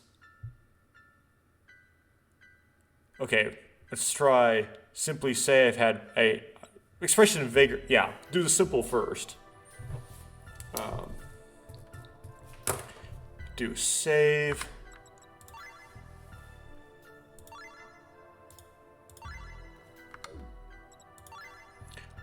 I had to put it in a if I had to put it in a word, it was a premonition.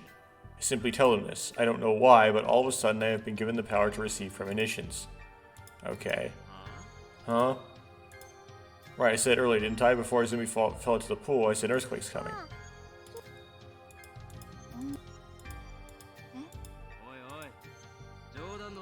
Okay, so I know that wasn't very deep into it, but let's see here how far deep we have to do before this changes. Somehow I had a premonition of the future. I vaguely mumble this. I don't know why, but all of a sudden I've been given the power to see premonitions.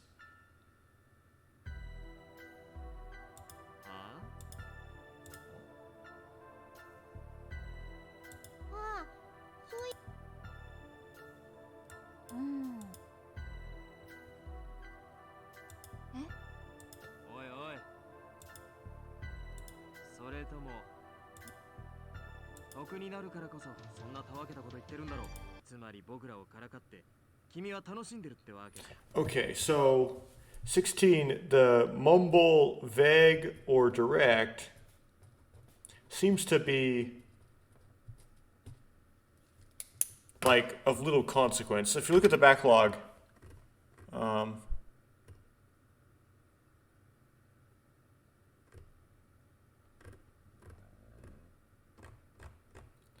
yeah.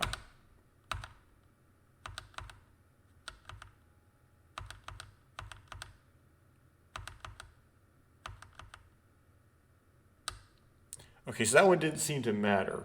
I'm going to, just cause, I'm going to pick the more direct one because I like direct.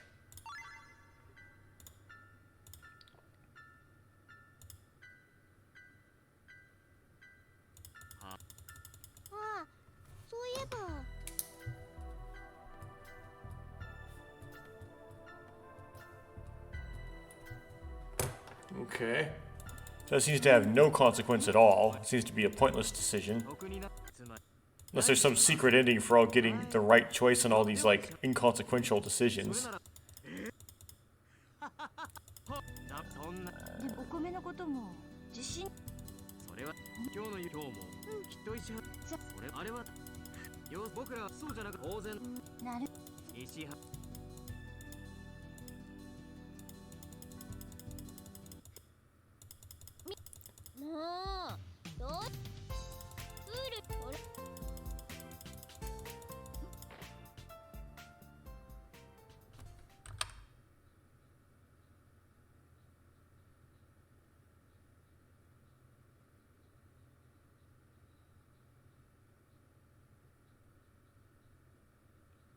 What? It's a swimsuit. What's so great about a swimsuit? I try to convince myself of this. However, hey, no, you stay down? What? Okay.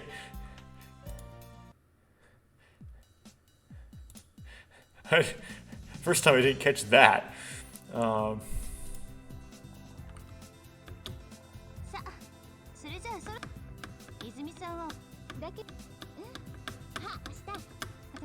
Okay.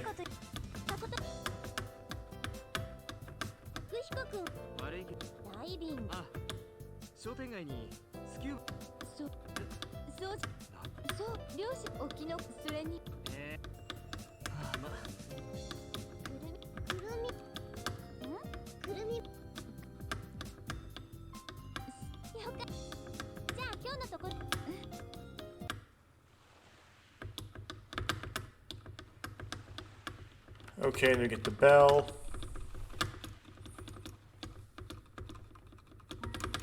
So, past the bell part. I don't need a review on this. Okay. Go to sleep.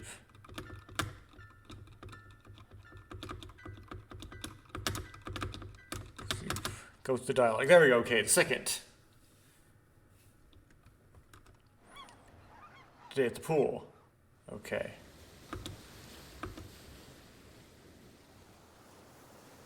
There's not a single cloud in the clear spring sky. Okay.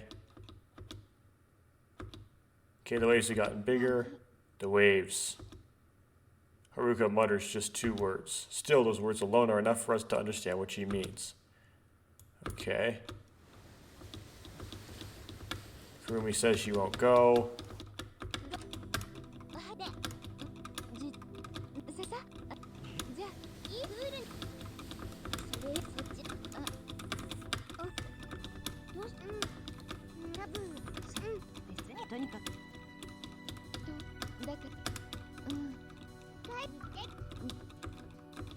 Okay, no choices yet.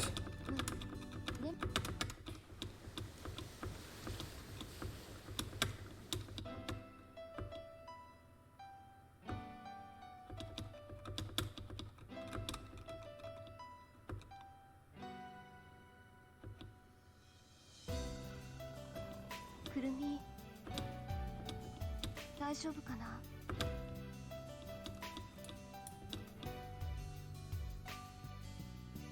Okay. This is probably another big decision.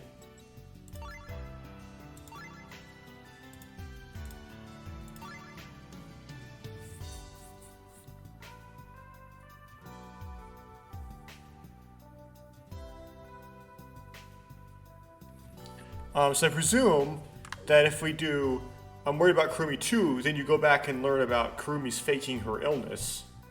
If you reassure Haruka, then you go to the pool.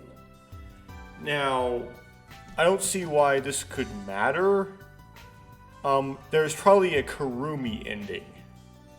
Right, but I guess I'm targeting Haruka, so I'm gonna go look and see what I haven't seen yet, which is the pool. Well, I did see it on the second pass, but I haven't seen the first pass version. So this is probably a big linchpin. Let me click this though and make sure. Don't worry, she'll be fine. I say this as cheerfully as I can. After all, when she was arguing with Izumi-san, she seemed quite energetic, didn't she? You think so? Of course. A headache isn't anything particularly serious to worry about. Besides, you've had headaches before, haven't you? Oh. Like, for example, due to being forced to spend a whole week with good-for-nothing shady strangers, perhaps? Upon hearing that, Haruka gives me a slight grin. And one of those guys, with that mullet-like hairdo, looks like some sort of reject punk rocker. As I continue to add my joke, Haruka finally giggles. The sight of her laughing encourages me, and I try to come up with an even wittier punchline. No, rather than a reject punk rocker, it's more like a mop. Haruka suddenly speaks. Huh? You mean like the mop you wipe the floor with? Right. So Okihiko's hairdo resembles a mop? I see. That might be the best way to describe it. I see. So anyway, you don't have to worry at all. You wouldn't want Kurumi to look at that drenched, shiny, filthy mop and get sick, would you? Just thinking about it is giving me a headache, so I imagine it'd be like seeing it in real life. Haruka, who has up until now been quite reserved, gives a completely natural smile. So you don't need to worry, despite this being completely nonsense. Yes, I understand. Haruka mutters this and quietly lets go of my wrist.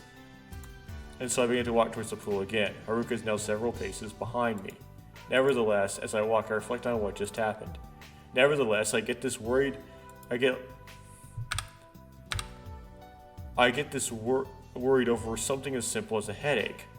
Haruka seems cold at first glance, but maybe deep down she's a kind, compassionate girl. Okay, so we have another linchpin. I saved it under 06 05 0028, and that's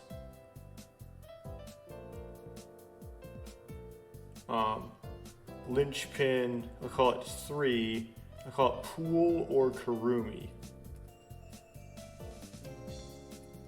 You get this bunch of extra dialogue, which I don't know if it triggers unless you go full on Haruka before you get here. But anyway, although the sunlight is strong, it's only the start of spring, okay? And it'll be a bit cold to go outside with just a bathing suit on. If we go to the pool side, it'll probably be best to dive straight for the water. And this is, again, quotes instead of brackets. At least I was thinking that, but to my surprise, it's actually warm outside. It's not as hot as it would be in the summer, but it's pleasantly warm. The hedges surrounding the perimeter probably help keep out the wind. Okay, I'll get some obnoxious sprites. Well, this is really nice weather we're having, huh? Suddenly Okuhiko looks at the radiant sun while saying an expression you'd expect from an Inca singer. Anyway, I think we ought to thank Yuka-chan. Oh, why me? Didn't you say it over the phone before we went to the camp? Make sure to bring your swimsuit. Right. No matter how close the ocean is, there's no way you can go swimming in it in this season. So I was a little curious why you said to bring one. That's true. Huh.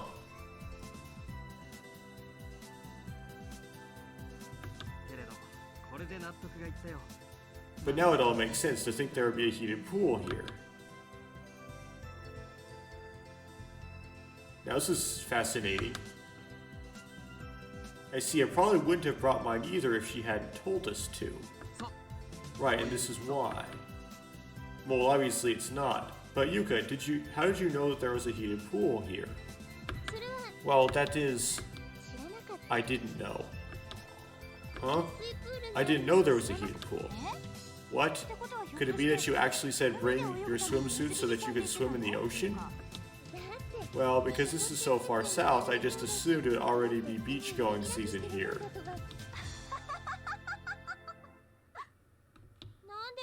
Why are you laughing? Hey Yuka, did you know that the temperature of the ocean is about 1 or 2 months behind the air temperature? Huh? That right? It is. In other words, right now the ocean is in the middle of its coldest season of the year. Wow, you're well informed, aren't you, Saki-chan? Azumi-san praises her almost as if she was a child. Going into the ocean during this season would be suicidal. Saki proudly adds this, encouraged by Azumi-san's praise.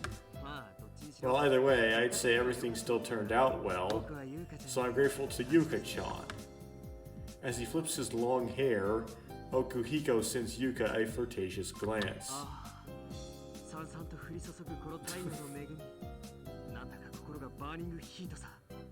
Okay, I'm not gonna read that. As he says these ridiculous words, he spreads his arms and lifts his face towards the sky. Then speaks some Spanish, which is kind of odd because this was translated to English from Japanese. So, was it Spanish in Japanese? They just suddenly switched to Spanish there?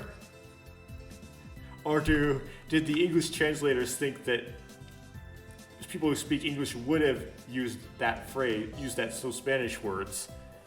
Anyway. Okuhiko leaves with these words, and he suddenly begins running towards the poolside, diving in. with a magnificent belly dive. A sheet of water shoots up into the air as he pathetically crashes into the pool. I used to do this because my body was like inherently afraid to turn my head through 180. Made diving when I was a child very difficult. He dived like a clumsy elementary school girl who can't swim. However, this isn't nearly as comical, rather it's just sad. I look at the analog clock on the wall of the hotel, whose hands are pointing to exactly noon. The weather is good as ever. Everyone else is scattered around the pool, idly passing the time and having fun. Well then, I will. Oh no.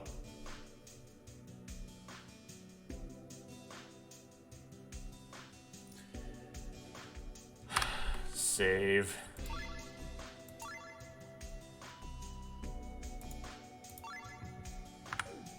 I have to try all of these. Okay, we have a tertiary.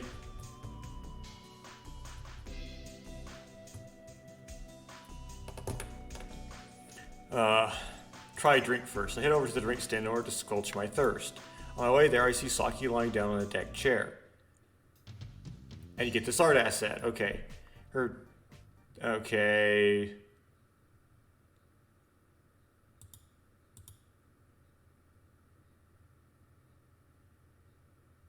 Or you should just not do that, because that's not a very popular action.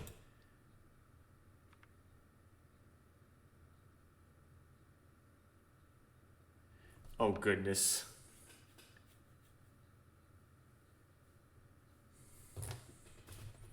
Okay, so I'm going to call this 17A. Saki. I'm going to just use I'm not going to do a resave. I'm just going to use the...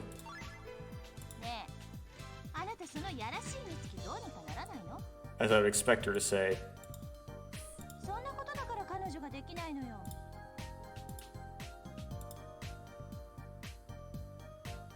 Because you were.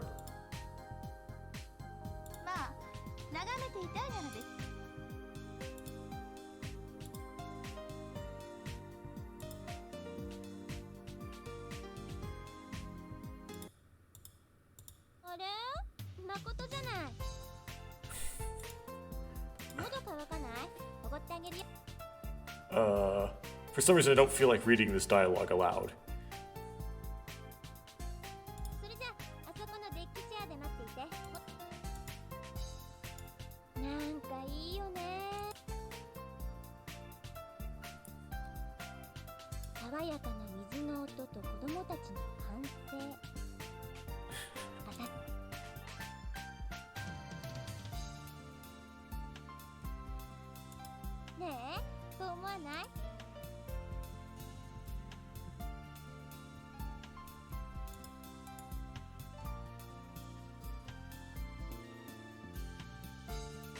Oh, Yuka bought him, like, soda. Even though she... Well, that's so weird.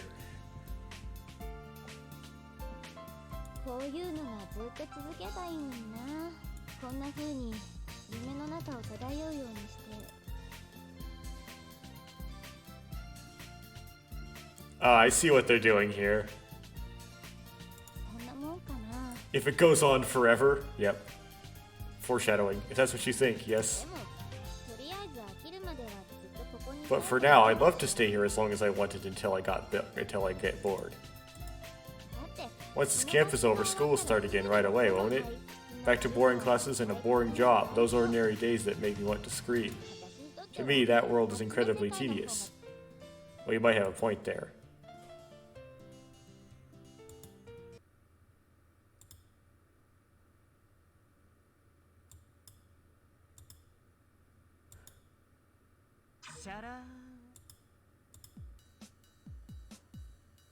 That means, wait, is that, in the Japanese, do they just put Hebrew there randomly?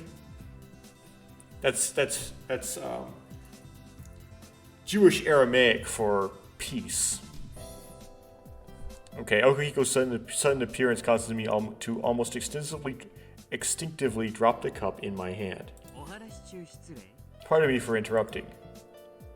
What was that about? Well, it's just that I think everyone is starved right about now. Now that you mentioned it, we haven't eaten anything today. Right, that's why right now everyone is gathered to eat.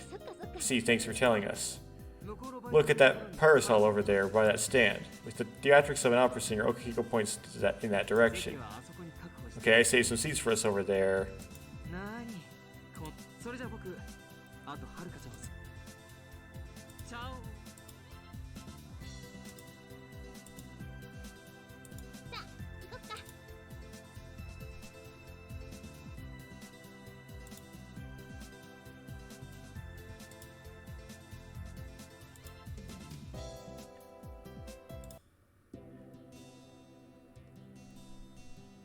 Okay.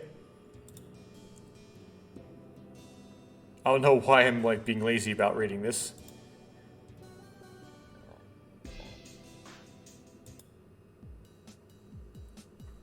Okay, sun's going down, temperature's going down, shouldn't we be leaving? So it's like he says this, we all simultaneously be prepared to go we all prepare to go back. Okay, so Yuka's staggering. She then speaks. Yeah, it's already getting cold. Answer as calmly as possible. Cold? You're cold? Bye, not cold at all. Okay, because she's drunk.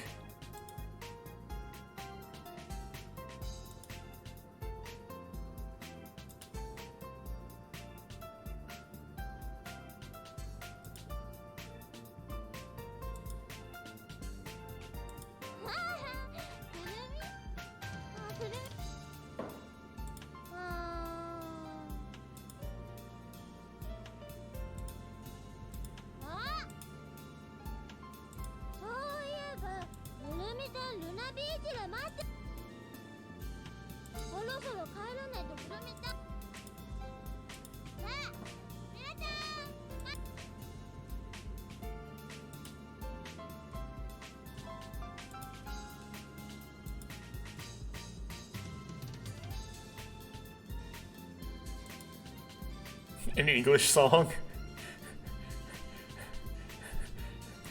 Okay. Okay, so let me go load.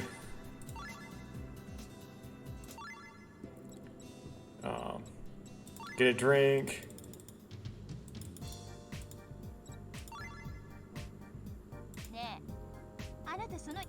Okay, same thing happens there.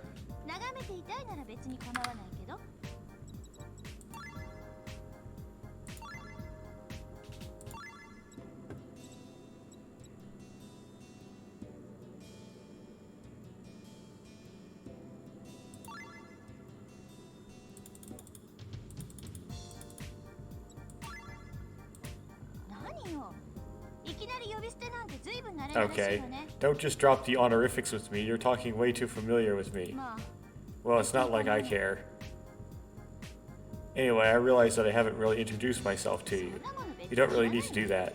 It's fine, just listen. My name's Makoto Ishita.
随分親しそうじゃない？まだって何と。これからどう？なんだか怪しいわね。冗談よ。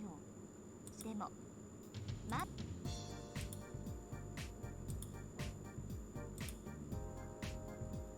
あら、そういうこと言う人だとは。まあ男ってみんなそういうつまらないおせ。じゃあね。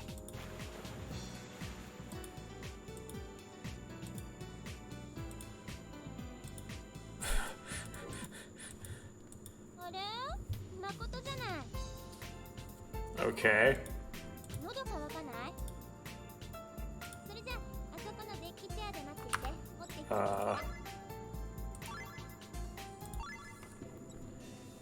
Yeah, I'm not reading this, I'm just kind of clicking through it. Okay.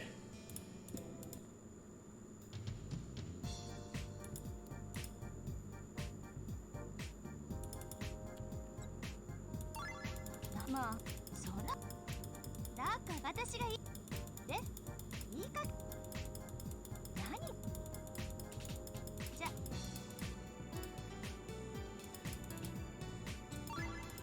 いいって言ったって、もう買ってきちゃった。まあ、普通って。Okay.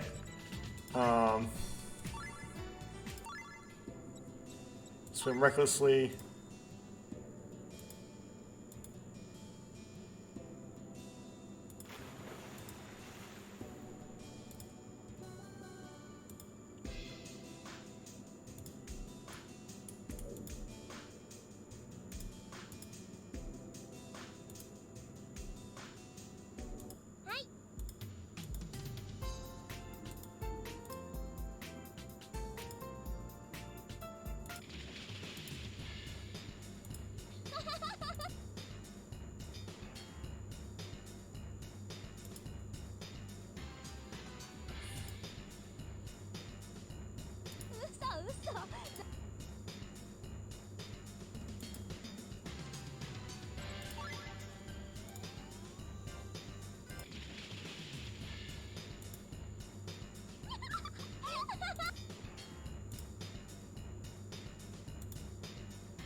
ひょっとして。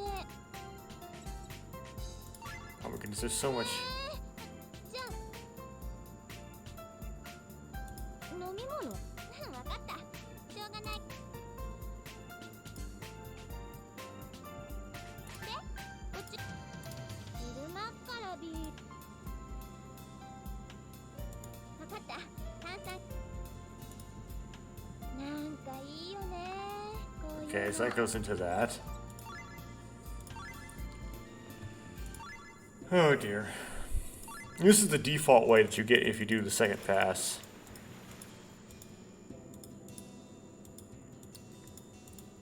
Obviously, it doesn't matter which way you do, if you go to the pool or help Kurumi on the Yuka for the Yuka ending, because the Yuka ending kind of expects you to have done this.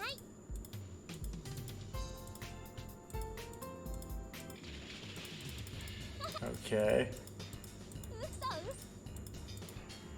Slap it away instead. Okay.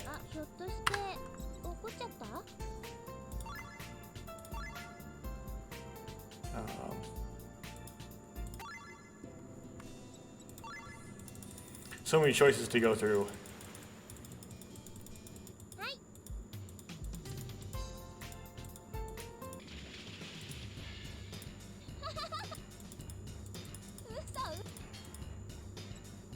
Take her hand.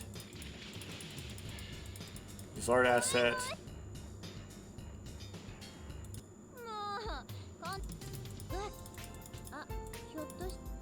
I'm not.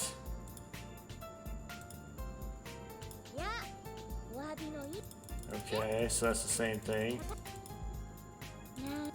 爽やかな水の音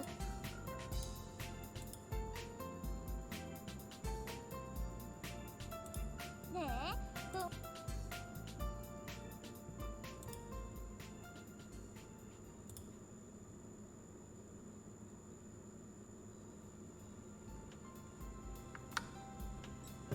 Okay.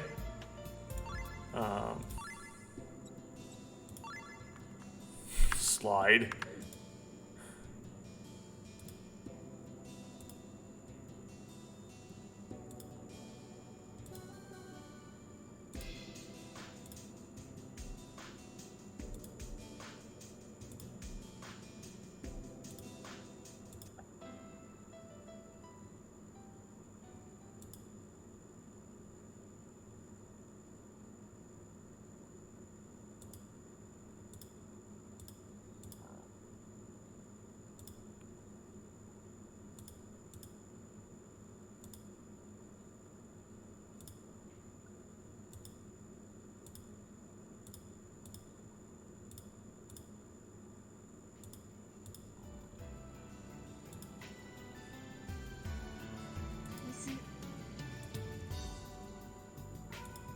水見てるの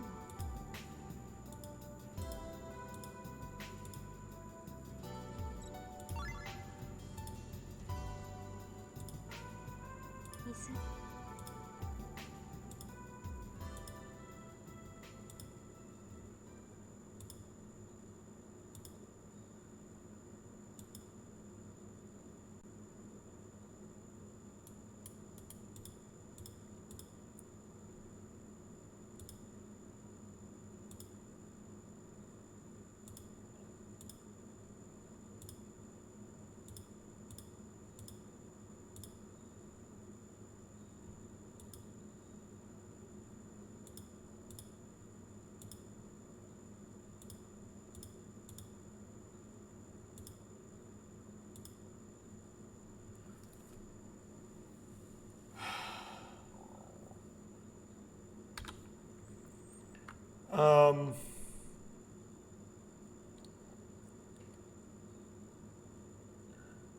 I'll just stop recording here.